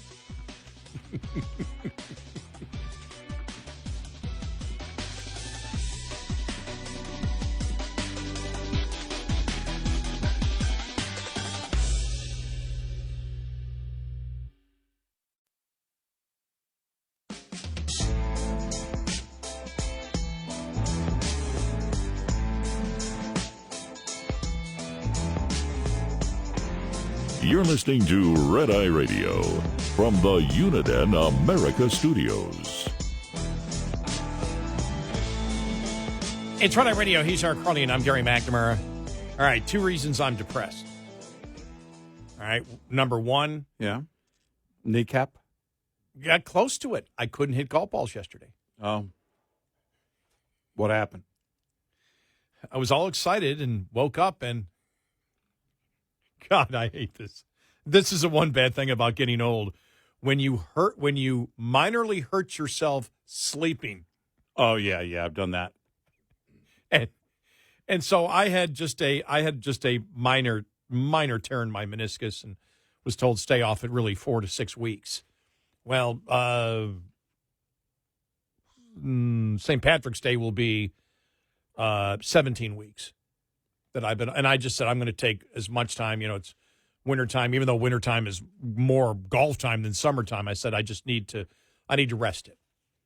Right. And so been working out like crazy on it, just not putting weight and twisting the knee because that's what causes that. When you right. And I must have hit. I hit when I took lessons last year for 9 months before the knee started bothering me. And then my coach moved. But first I still had to stop because of that. I probably was hitting 1,000 golf balls a week. I mean, I was hitting that many golf balls. Mm-hmm. And I've got I'm very happy with the swing that I got out of the lessons. But when I was ready to start playing again, my knee just couldn't handle it. And slight tear in the meniscus, but it didn't need surgery. And it feels fine. But no, just I don't know what it was. You're moving around in bed and your feet get caught in the comforters and you move your leg in a certain way. And I woke up and got out of bed. I go, is that knee's a little bit sore? It was a little bit sore. Not in the place of the meniscus, but I just went, nope, okay, so it's going to rain for the next 3 days, so maybe Sunday is when I get out. But I've got the Independent Bob Golf Tournament coming up on April 20th. So Yeah, got to practice. Yeah, so practice and get out there. And I will, but that's number one. And number two, I was I'm like Fonzie here. I was wrong on a prediction. And I'm really that depressed about it because normally you would see a bump in the State of the Union address. We talked about it. I said, you'll probably see a little bit of a bump. I didn't think it would be a major bump, but I thought that because the president was yelling and angry, that would resonate with Democrats that are on the fence about voting for him or voting for Trump, and maybe some independents. I thought the anger, because they're angry, might be able to convince them of that. And that didn't happen, to my surprise, because I'd like somebody do some research on it to find out how many presidents have seen, not even forget about a bump, but a negative trench. Okay, pothole. A negative pothole after a sinkhole. Sinkhole, right. Thank you. Mm-hmm. After a State of the Union. Because the one thing about the State of the Union is it didn't matter. I mean, SNL, about the response from the Democrats, from Senator Britt. Mm-hmm. Or from the Republicans, yeah. What did I say? Democrats. From the Republicans, yeah. Mm-hmm. It doesn't matter. Nobody pays attention to it. Nobody saw it. Nobody really pays attention to it. And I would venture to say most of the viewers watching it had no idea what they were watching, what it was about. Yeah, on SNL, because it's so inside Washington, and so you really have. It's the one time where you have an hour, a complete hour of no one, being able to challenge what you say. Now, he was challenged twice. Now, with the Gold Star Father, you couldn't hear you didn't know what was happening at that point, but you knew it wasn't a Republican. Mm-hmm. And it was only when, MTG, hit him on, say her name, but that ended up being a disaster for him. But I thought, I wasn't surprised with the Democrats saying they love it, because we'll get to this in a little bit too. Well, they're out there saying Hunter Biden's doing a wonderful job in the deposition. So, no matter what, they're going to attempt to spin it. But I do think that the Democrats in Congress and the left was very happy because they are enraged. Mm-hmm. They rage about everything. And so Biden doing that, I think, encouraged them in some way. But it didn't anyone else. In fact, overall, it had the opposite effect. And I was reading this here from Roll Call magazine, and it was David Winston, who's a consultant for Republicans. Biden's State of the Union was beyond belief. Just ask the voters. Simply saying the same things more aggressively will not convince voters. Given the number of State of the Union speeches Joe Biden has likely endured over his 50 years in Washington, one might have expected to see a more skilled annual message to Congress as required by the Constitution. It did not happen.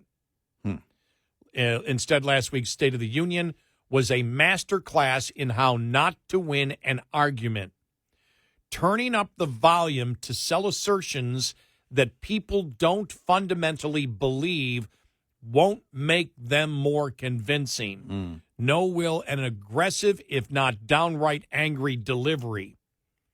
Biden's State of the Union address was a rehash of his previous annual addresses, coupled with the harsh campaign rhetoric that characterizes most of his appearances these days.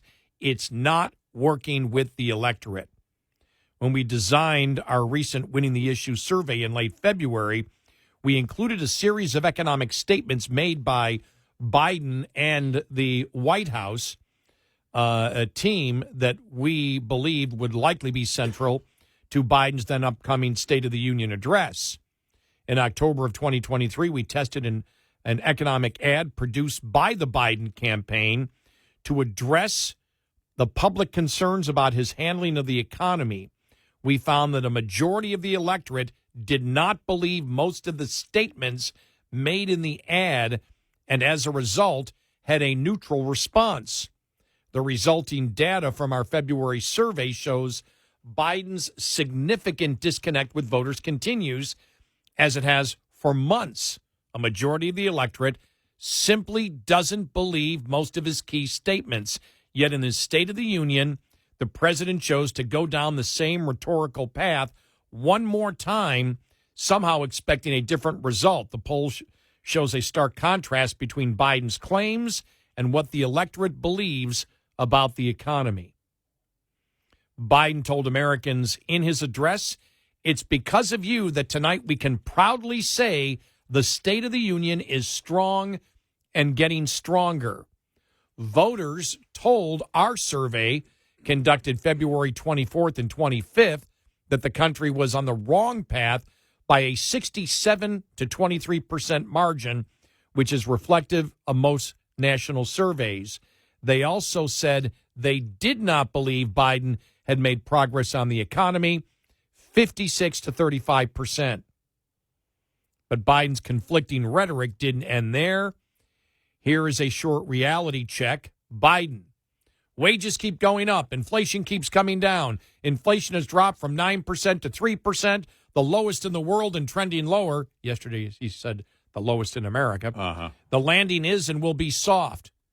Well, our survey, 54% of respondents said inflation is getting worse, while only 21% said better, 23% said no change.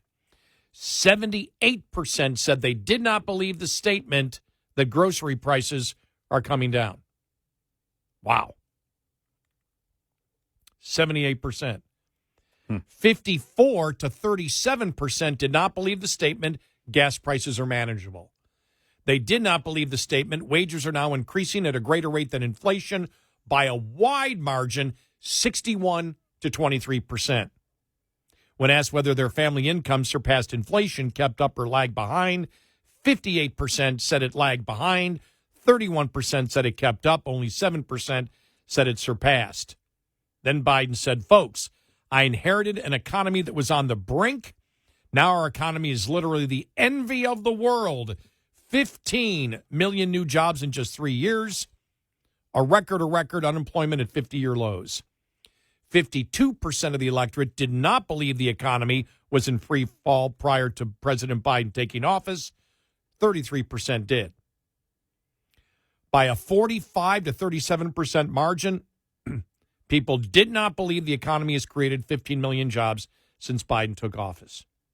44% of people who participated in the survey said most of the jobs created under Biden were the lost ones during the COVID-19 pandemic. 31% disagreed. The rest didn't know. But the 31%, you're getting down to the most loyal liberal Democrats that are out there. Yep. You're not getting to independents Right. on that number, and that's the problem. And so Biden said, "That's why I determined to turn things around so the middle class does well." We asked, President Biden is fighting for the middle class and Main Street, not special interest in Wall Street. By a 50 to 35% margin, voters did not believe that statement. Winning the Issues asked the voters whether they believe the statement after 2 years of record inflation, high gas prices, and grocery prices. Policies under President Biden are not working. People believe that statement, 57 to 31%. For years, people have talked about it, but finally we've got it done and gave Medicaid the power to negotiate lower prices on prescription drugs, just like the VA's able to do for veterans. One of the few issues in which Biden can take some solace is prescription drugs. We found people 49 to 31% believe he's passed laws to lower the cost of medications. But overall, numbers as negative as those ought to give the White House pause to reflect that sending Biden out to tout the latest economic statistics may not be the best idea. When voters were asked in the Winning the Issue survey how they determine how inflation is doing, 82% of those surveyed put more stock in the prices of items they regularly buy, groceries and gas, while only 13% listen to this, Eric, 13% said official government statistics like the Consumer Price Index and economic news matter to them. I mean, it's clear out there if you're doing the polling, they know what the problem is. They just refuse to accept it. The administration and the Democrats. And they try and do, I don't know, it's an impossible task to try and change people's sentiment on that. You can't, you're not going to change it. Now, what I find interesting is even those statistics, this is why I thought there would be a little bit of a bump, because you've got, for example, some of them were like 52 to 31. Mm-hmm. The highest that support for Biden was 35% in those major issues, right, outside of prescription medicines. Right. But so that's all core Democrats. Mm-hmm. But you still have like 20 points, 15 to 20 points that are all independents out there that or just in general people that aren't sure. Well, the anger that he had did not sway any of them. Right. Yeah. And I think that's the important thing. And I thought that's who would sway, because if they're angry, because most people are angry when they look at the situation of the country right now. They're not happy. And they're not happy because prices are killing them. Well, and they're being defeated every day on inflation. They're being defeated every day, and they see it in their town, whether you live in a border town or not. Every city is a border town now. They're seeing it on the border, on the southern border. And over again, this administration wants to tell them everything is fine. And so really just on those major issues, nobody believes them.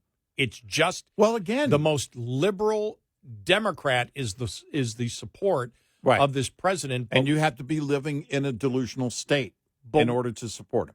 But the fact that he can't sway any independents or the people that say, well, I'm not sure, shows that the anger didn't work.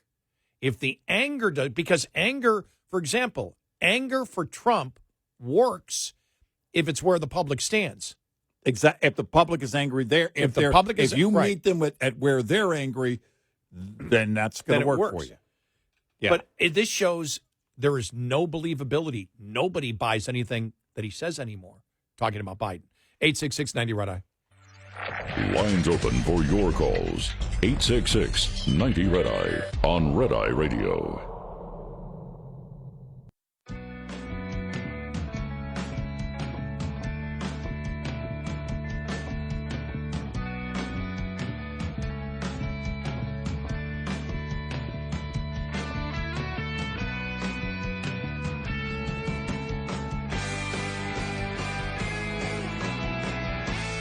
It's Red Eye Radio.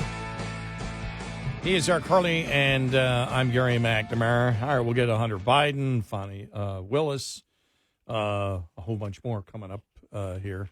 Looking at every poll, Biden's up in one poll, and there's like 1, 2, 3, 4, 5, 6, 7, 8, 9. 9 or 10 polls I'm looking at, Trump's in the lead in all of them nationwide. And the one that Biden's leading in 45-44 is a Daily Kos Civics poll. And the Civics poll, Biden has some of the biggest negatives at minus 19. Right. How does that make sense? Yeah, that's a good question.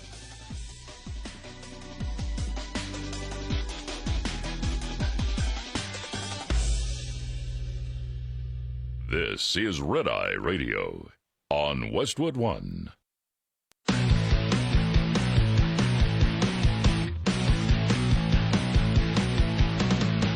Now, it's Red Eye Radio. Gary McNamara and Eric Harley talk about everything from politics to social issues and news of the day. Whether you're up late or you're just starting your day, welcome to the show.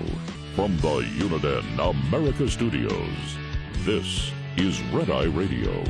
All across America and around the world, we are Red Eye Radio. He is Eric Harley, and I'm Gary McNamara. Welcome to the show.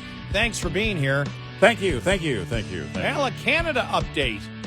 All right. We've done a Canada update in a while. Yeah.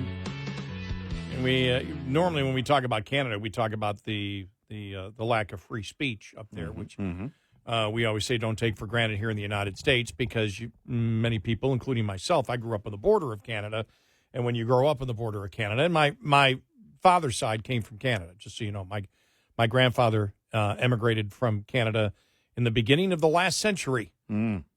in order to get away from the incredible Irish Catholic bigotry that existed in Ontario at the beginning of the last century. I didn't find that out. Remember when I came in that day and said, I just found out something. I had no idea.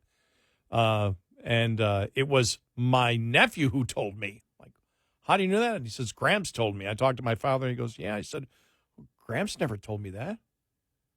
You know, my grandfather, not my nephew's grandfather, who would be my father. Right. And I said, he never said that. He goes, no, he never really talked about it. But he was always forward thinking. He never looked back. He said, but yeah, that's why he came to the United States, to get away from, that bigotry. And I had to look it up. I had to do history research on it. And I went, I had no idea. None. Yeah. Right. But when you grow up on the border, as I did, we used to ride our bikes across the Peace Bridge from Buffalo to Fort Erie. Right. We were kids. We weren't even 16. We'd be 13, 14. Ride your bike across, walk in, say, hey, yeah, just heading to our buddy's cottage. Okay, go ahead. No ID, nothing. Just boom, right across. There was no difference. You know, for us, there was no difference. Right. And then after 9/11, everything changed. Right. But there was no problem. I don't think I ever once was stopped on the border. I do remember one time. The one time, it's when I worked at the bank. This was during college. And one of the people that we worked with had a cottage at Crystal Beach, Ontario. Right. And so it was like after work, we're all going to go. Well, we went to the duty-free shop to pick up some alcohol. Vodka. And they said, anything to declare? And we said, yeah, this bottle of vodka. Why are you bringing it across? We're going to a party. Very, very attractive woman. Really? Where's the party? We told her. What street? We told her. What address? How long's it going on till? They showed up.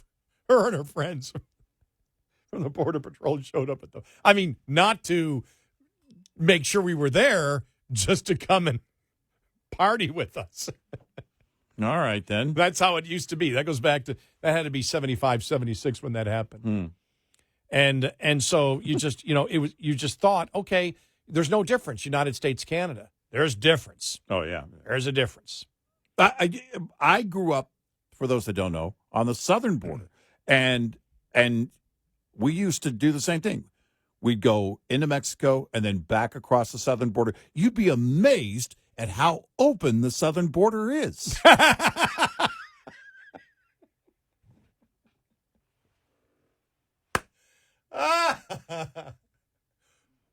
Point made. Yeah.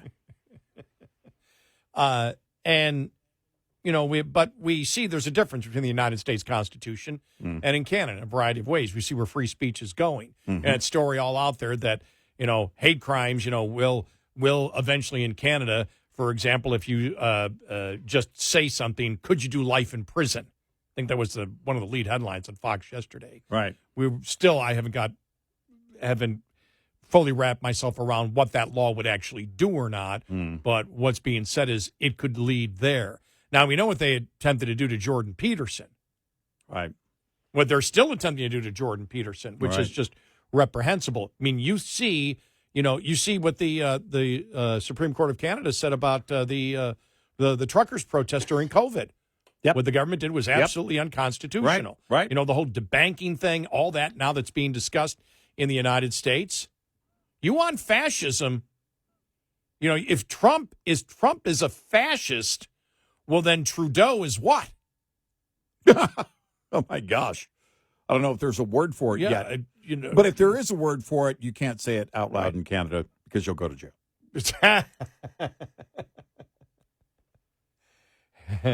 Well, we remember, and I think it was, which court was it?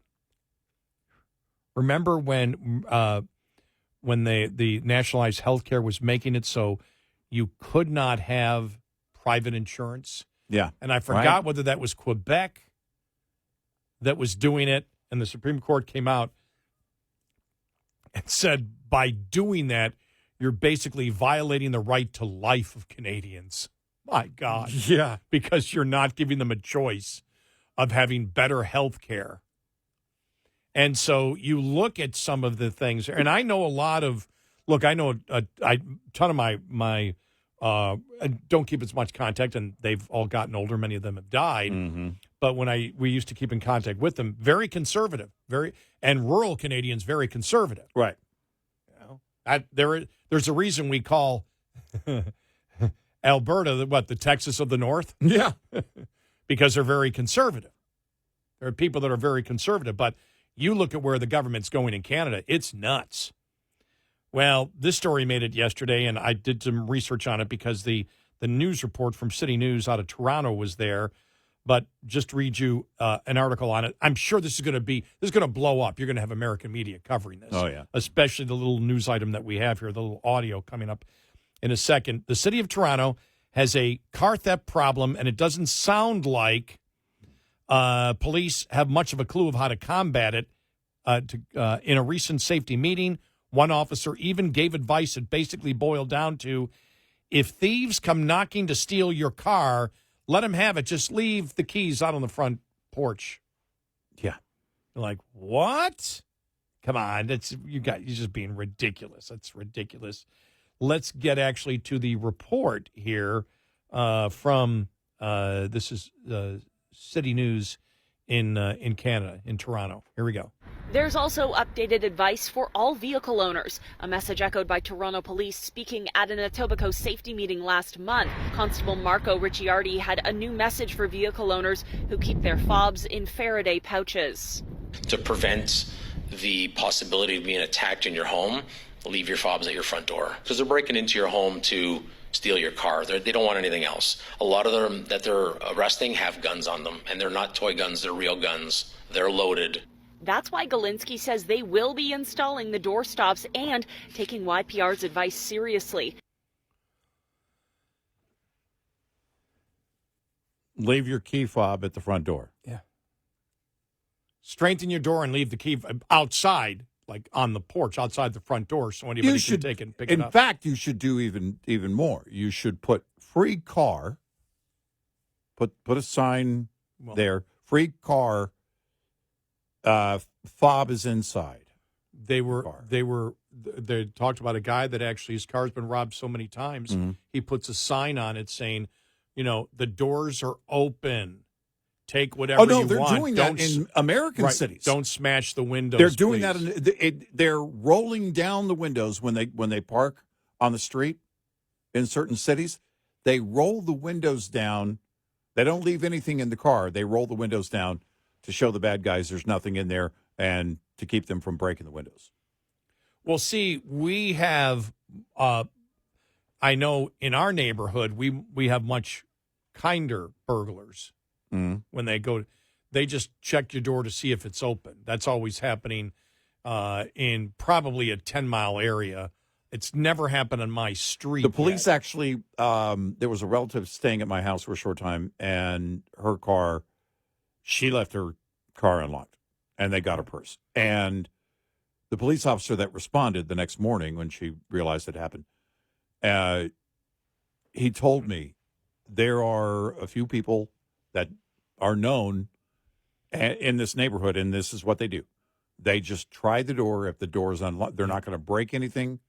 They just, they'll, and then, of course, there's those who are a little more desperate, and they'll break windows, or they'll come into your home. And you know what? It would be great if you had a way to defend yourself, your property, and your family. Oh, wait, we do. And that's the difference, too. I think also, I'm wondering how many of the burglars in Texas realize, there's certain things I will do and won't do because I know homeowners are often armed in Texas, and I don't want to get shot. I wonder if it's part of that. I'm just going to check the door quietly. I'll open it and close it quietly because I don't want to get shot when they hear me breaking their window. I'd be thinking it. Yep. But then again, I might have a criminal mind where I say, how would I get away with this? But I'm not going to do it. Well, my mind would be working, listen, I'm just going to try their door and see if I can, because I can see that their seatbelt latch is a little loose. I can fix that for them. I'm going to repair something for them. I think it'll help them. Well, No, but think about that. Mm-hmm. If you're walking down and it starts raining and you see somebody in their driveway, it's like, do you roll up their window or do you go knock at their door and say your window's open, it's raining? Well, I don't want to open their door and start closing their window because I won't do that. I don't want anything to be mistaken about my intention is. Right. Yeah. I'll walk over to the front door. Yep. And if they say yes, because a lot of people have the the phone or the camera doorbells. Mm-hmm. Let's say, hey, it's starting to rain. Your window's open. Just wanted to let you know. Yeah. And Yeah. it's actually happened in my neighborhood. Mm. But it's like, the last thing because all of a sudden, like he was in the car, he claimed he was closing the window. Right. Now, once you open that door, then you're. Now, in my neighborhood, if it was the neighbors I know, they would go, oh, yeah, fine, thanks. Yeah. They know me. Right. But even neighbors that maybe 5, 6, doors, down from me who don't would, I'm sure, question what the hell are you doing? Right. Especially at night. That's the last thing you're ever going to do at night. Yeah. Right. I wonder about like Amazon delivery, people doing it in their personal cars. And you see it all the time. Yeah. At 4 and 5 a.m., they're running up to doorsteps. I was one morning, I got out of here, and I had to do something in my front yard, and I have lots of light, so I had plenty of light to do it quietly. And this car pulls up, and I'm thinking, okay, what do we got going on here? They see me turn around. I can't really hear very well, especially from a distance, and they're saying something to me. And then one of them gets out of the car, starts walking up my sidewalk. I'm sorry, do we have business? I said. At 5 a.m.? Yeah, actually we do. Okay, here you go. And they handed me this something I ordered on Amazon. Yeah, they do. Oh, okay. They do like the 4 to 8 a.m. delivery. Yeah. And I've done that. I've done it. And I'll get home and I'm like, oh, they're not there yet. And all of a sudden, I hear something on my front porch. I'm like, what?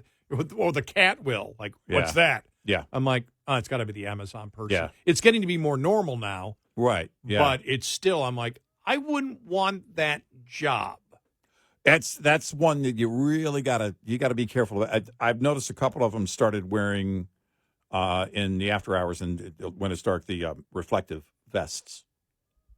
Yeah, which would be. I think that should be company policy. I think. I would think it's. I mean, they're contractors, but I would still think if you want to be a contractor, this has to be the the guideline to that.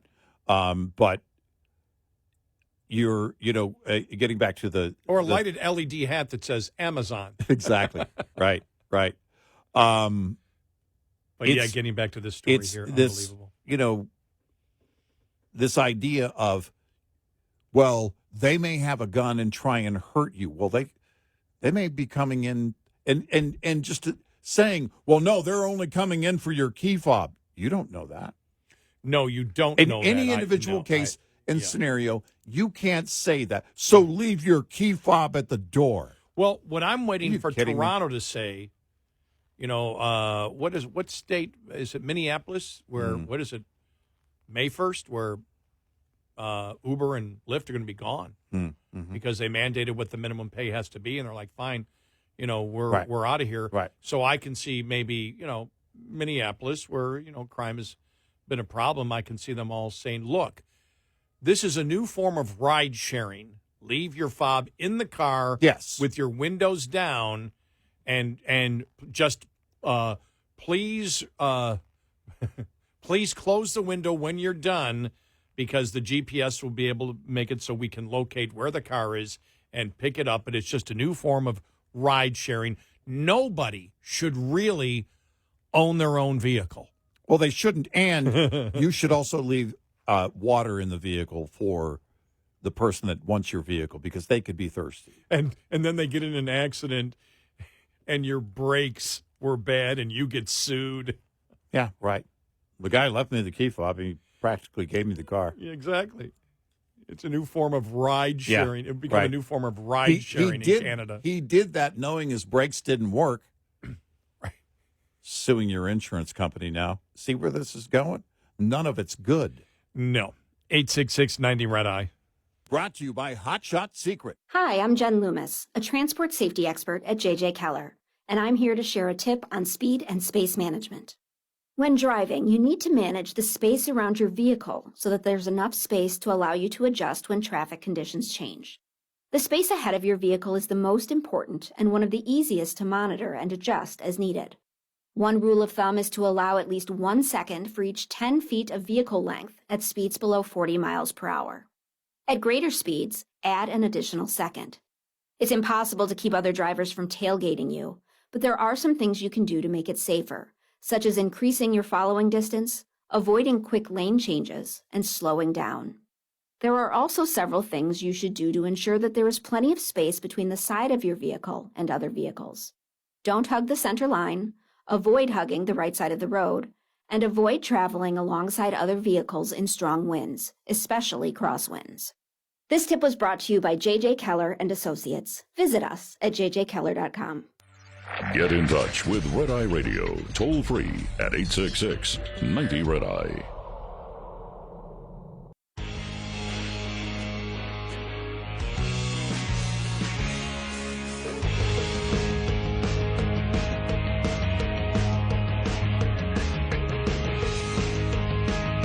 It's Red Eye Radio. He's Eric Carly, and I'm Gary McNamara. Going from Canada to California here, Southern California District Attorney is warning would-be criminals from neighboring counties to think twice before committing crimes in his jurisdiction via public safety campaign. The ad campaign by Orange County District Attorney's Office is in response to a rash of smash-and-grab robberies, home burglaries, and other crimes that have garnered headlines. The office, headed by District Attorney Todd Spitzer, noted that many of the crimes are committed by offenders who live outside the county. Quote, Sacramento may be rolling out the red carpet for thieves, but here in Orange County, we're throwing the book at criminals who come here to steal, Spitzer said in a statement, referring to the perceived soft-on-crime policies endorsed by legislators in the state capitol. If you steal, we will prosecute. It's that simple. When the risk is far less than the reward, it's no surprise that criminals are committing smash and grabs, residential burglaries, and simply walking out the front door of stores with arms full of stolen merchandise while you're standing in line waiting to pay for your items. The ads include billboards that say crime doesn't pay in Orange County. If you steal, we prosecute. I wonder when these cities are going to probably come up with an ad campaign saying, look, we're going to prosecute you here. Why don't you go to this city? You mean like Mayor Adams did with New York City? Hey, look, San Francisco's a great town. You should go there with people in other countries when he did his, I don't know, was his global tour. New York isn't that great tour.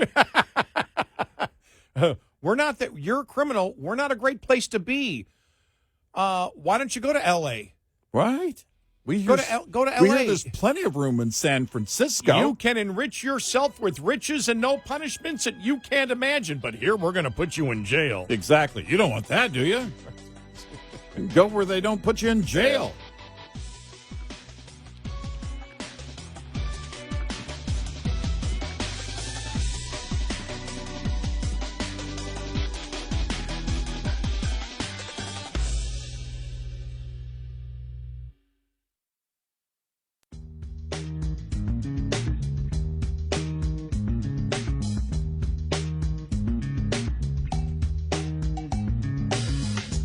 Observing and analyzing the insanity.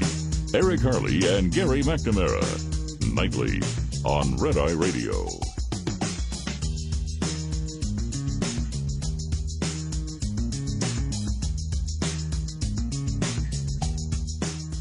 It's Red Eye Radio. He is Eric Harley, and I'm Gary McNamara. All right, Hunter Biden taking the 5th. Not going to show March 20th next week. All right. Well, come on. St. Patrick's Day is the 17th. To expect him to be able to coherently say anything on the 20th probably would be a lot to ask. I think it's a stretch. No, he's taking the 5th. All right. And just reading here, James Comer, who chairs the Oversight Committee and has been steering the investigation invited Hunter to testify in public on March 20th at a hearing where it was anticipated he would appear on a panel with three of his former business associates, Tony Bobulinski, Jason Galenis, and Devin Archer, each of whom has provided damning testimony about Biden family influence peddling. House Republicans planned to walk the witnesses through the paper trail that to date shows $24 million pouring into the coffins of the Biden family members and associates from agents of corrupt and anti-American regimes. As the witnesses described how Joe Biden, along with Hunter and the president's brother Jim, played active roles in generating this income by hyping the Biden brand. The benefits of access to Joe Biden's political power, Hunter would have been left to mumble that he couldn't recall or that his father had nothing to do with what his father patently had everything to do with. To repeat what I previously contended, Hunter never wanted to testify. I just love that. This is Andrew McCarthy, by the way. Right. Hunter never wanted to testify, not in public and not behind closed doors. He made a show of demanding a public hearing to try to dissuade Republicans from forcing him to either testify or take the fifth behind closed doors. After that didn't work and Hunter gave his deposition testimony, which, contrary to the rehearsed insistence of congressional Democrats, was actually quite damaging to the big guy, further refuted the president's absurd claims to have been uninvolved in the family business. When that happened, Hunter suddenly stopped asking for a public hearing. It was Republicans who pressed the issue, realizing that Hunter would decline. Biden attorney Abby Lowell tried to put a defiant face on the retreat, claiming that Republican investigation had already been exposed as baseless and dead thanks to Hunter's deposition testimony. Gotta hate when that happens. Oh, my. So Hunter could have gone in there and just destroyed the Republicans, but instead he's giving the Republicans a break. Yeah. Yeah. Wow. Right. Out of the kindness of his heart. It appears the March 20 hearing will go forward without Hunter Biden. All right. But by demanding the hearing and now declining to show up for it, he has succeeded in drawing more attention to the impending public testimony of Bobulinski and the other business partners. Yeah. That's a great point.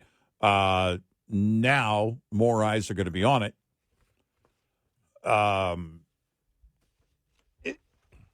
Everything was so contrived that day when he walked in and sat down with his weird-looking lawyers, and he had that weird look in his eye. That was so bizarre. And it was like he was, it was so, the look on his face was so contrived, like he was concerned and, hey, I'm here. And he was calling out the Republicans, and Democrats were saying, hey, why not let him testify? He could testify in the open. Uh-huh. Sure he can. And as they said, okay, you've got that chance. Here we go. Well, you know something? What you wanted. You want to testify? We're going to give you that. In fact, we're going to do both. We'll do both. The deposition and to make sure that people don't think that the transcript of you in the deposition has been altered in any way. We'll give you plenty of time to speak in public, total transparency on both sides. Yes. We will accommodate all of your wishes. Oh, wait, that's not what you really want, is it? No, it's not. Well, I guarantee the White House sent him the message, don't you dare testify. Well, because on the day that he showed up, that really creepy non-appearance, I thought to myself, all right, what is the White House thinking here? There had to have been communication between Hunter and his father on that. And then what's the play? The play has to be, well, there's no way in the world the Republicans would do that. They're not going to accommodate that. They're not going to do that. They're not going to let you testify in the open, and then all of a sudden they do, and it's like, oh, yeah. Well, I knew they would, but they would demand that first you to give the deposition. Right. They would do both. Mm-hmm. But apparently they didn't. Yeah, I mean, I'm just asking a question. What was their play? What did they think Republicans wouldn't? Well, no, I agree with you on that. What did they think the play would be by Hunter Biden demanding? Because you and I said it when he demanded it before the Republicans responded. We said, well, they're going to say, no, you do the deposition, because we knew they're going to do the deposition because that's where, right. I mean, that's done in private, and that's where he can make his statement. But then you have the actual attorneys. You have Republicans. You have attorneys for the Republicans also asking questions, for them to make sure. The whole point is we need to get this on the record officially and ask the questions the way we wish to ask the questions. You've got the other members. They could ask questions, but Democrats didn't seem to be interested in that because they can't give a speech in public. Right, so right. It becomes more serious, which is why the depositions are always done, whether it was the Donald Trump sons that sat under depositions. You've got to do it. So, of course, Republicans were always going to ask for that. And then I always assumed that you and I think, talked about it. We said, we'll wait till the Republicans come back and say, no, we'll do both. Yeah. We're going to do this here and we're going to do this there. Right. We'll do both. Right. You can speak. No, you're right. We said that then. Yeah. And so was Hunter's team in the White House thinking, now they'll never do that? I mean, I don't know what the play is in that weird grandstanding that they did on that day. Because it ended up going nowhere. It backfired heavily. But we asked that at the time and said, where's it going to go? Because none of the evidence, all the evidence, well, 99%, maybe there was a little bit more evidence that came forth since then, but 99% of the evidence on Hunter Biden is the same then as it is now. The evidence has always been the same. Yeah, great point. Yeah. Right. And so we looked at the evidence and said, well, what's he going to do? Yeah, the facts of the past haven't changed. Right. And we said, look, we know why he wants the public testimony, because he wants the Adam Schiffs and whatever to be, basically, screaming and then asking Hunter Biden why Donald Trump is evil. Right. And then asking, Bobby Linsky and these others, personal questions and things that have nothing to do with it. Well, now they've all given their depositions. Mm-hmm. And by the way, Bobby Linsky, who was it? Who did he threaten to sue? One of the members of Congress goes, that's a lie. And sent him a letter. He seems to be fearless. Yeah. Well, he's had plenty of time to think about this. When he testified, a month ago? Yeah. Month and a half ago, maybe, at the most? Right. He's been waiting to testify for 3 years. Can you imagine the weight he is under right now? Well, I think there's a combination, probably the weight that he's under and also the determination that comes waiting for 3 years and believing that, you're being defamed by these people and you haven't done anything wrong, and the people that you worked for did do something wrong. Yeah. And because he has seemed determined from day one that you're not going to ruin my reputation. And I think that's part of knowing himself. If I take this on, it's going to be the world on my shoulders. And there's no way that I'm going to do this and not get through it and have that determination throughout. Well, look, I think there are many types of people, but these are two types of people. The people in Washington, D.C., for example, political activists don't care if everybody knows they're BSing you. They still get up the next morning because that's their job. Mm-hmm. They BS all the time. Right. That's all they do. Yeah. They don't really care about their reputation. Their reputation is not having a reputation, not having a good reputation. You see it, for example, Adam Schiff. He'll still win the Senate race. I know Garvey's taking the lead, but when you combine all the votes, Schiff's going to win. Mm-hmm. But everybody knows he's a liar. Every Democrat who's paid attention knows that Adam Schiff lied about Donald Trump. They don't care that he has no character. They will vote for him because he has no character, but that's how he lives his life. He doesn't care. Yeah, right. He doesn't care if people know that he's a liar. Then there are the other people out there that their reputation, their name is everything to them. It's the only thing, it's the one thing that separates us from anybody else. It's our autonomy and our character and what we stand for. And that's what separates you. And I've always talked about this. So one thing about this job is you put your real name to it. This is you. You sign it every day. And that's one of the reasons that we won't play the tribalism. I'm not going to lie about Democrats because it fits my narrative. I'm not going to lie about Republicans because it fits my narrative. You and I don't want to deal.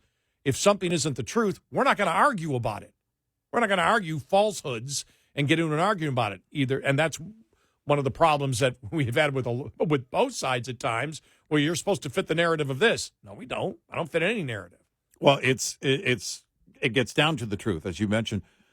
That's the key to everything. The truth doesn't change. I can't change the truth. And I sense that with Bob Ulinsky. I don't know if I sense that with Archer. Right. Yeah. Not familiar with the other guys going to be testifying. But Bob Ulinsky, by the way he responds, it's like, you are not going to destroy my reputation. Right. And so it's going to be interesting to see how he responds, because so far he has responded strongly. Yeah. And just said, I think, was he in the Navy, I think? I think you're right. I think he is. I think he was. But, he came, he said, these people did wrong. These people are lying. And now they're coming after me. Sometimes the most dangerous person is a person that you decide to go after. Who doesn't care what they have to do to defend themselves, because they go through life saying, this is the truth. I'm not going to lie for anybody. I'm not going to lie for you. I'm not going to lie for the president. I'm not going to lie to anybody. It's my reputation. There are still some people left where their reputation and their character means everything to them. It's the number one thing that's important to them. And there's a ton of people that don't care about that. Yep. Bob Ulinsky seems to be, and we'll see how he testifies here, seems to me to be that kind of person that really cares that nobody demean his character. Well, to those who have who are nefarious in nature, the most dangerous person always is the person who can expose the truth. It just is. Yep. So I wish Hunter Biden was going to be there just for entertainment purposes only, because it would have been. But still, it's going to be fascinating to watch it, because Democrats are going to come for their heads, all of them. Right. And it's going to be interesting to see how they respond. Right. 866-90-RED-EYE. We'll be right back with more Red Eye Radio with Eric Harley and Gary McNamara.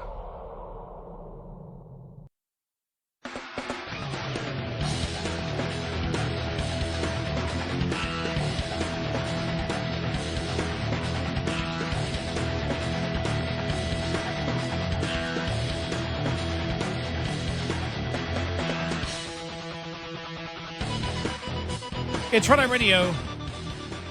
He is Eric Carly, and I'm Gary McNamara. You see, AOC has a challenger. Yeah. A Wall Street investor, Marty Dolan. All right. 65-year-old former Wall Street banker, Westchester County native, will be the far-left squad Congresswoman's first primary opponent since 2020, and the political newcomer argues that AOC hasn't delivered more than breadcrumbs for New Yorkers. We are all for the progress implied by the word progressive, Dolan said in his campaign launch announcement. However, within the progressive movement, there are radicals whose influence on the Democratic Party is overweight. The impact in New York City is obvious. Bail reform is a disaster. The National Guard in the subway. Toothpaste locked up in drugstores, but criminals running free. Scarce resources directed to non-sanctuary immigrants coming from all over the world.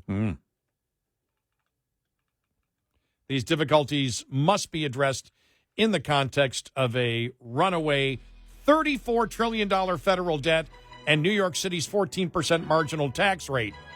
Well, you're not a progressive if you truly believe these things. Right.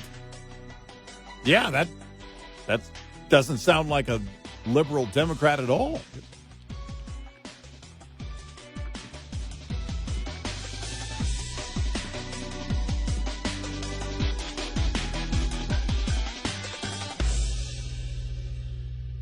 This is Red Eye Radio on Westwood One.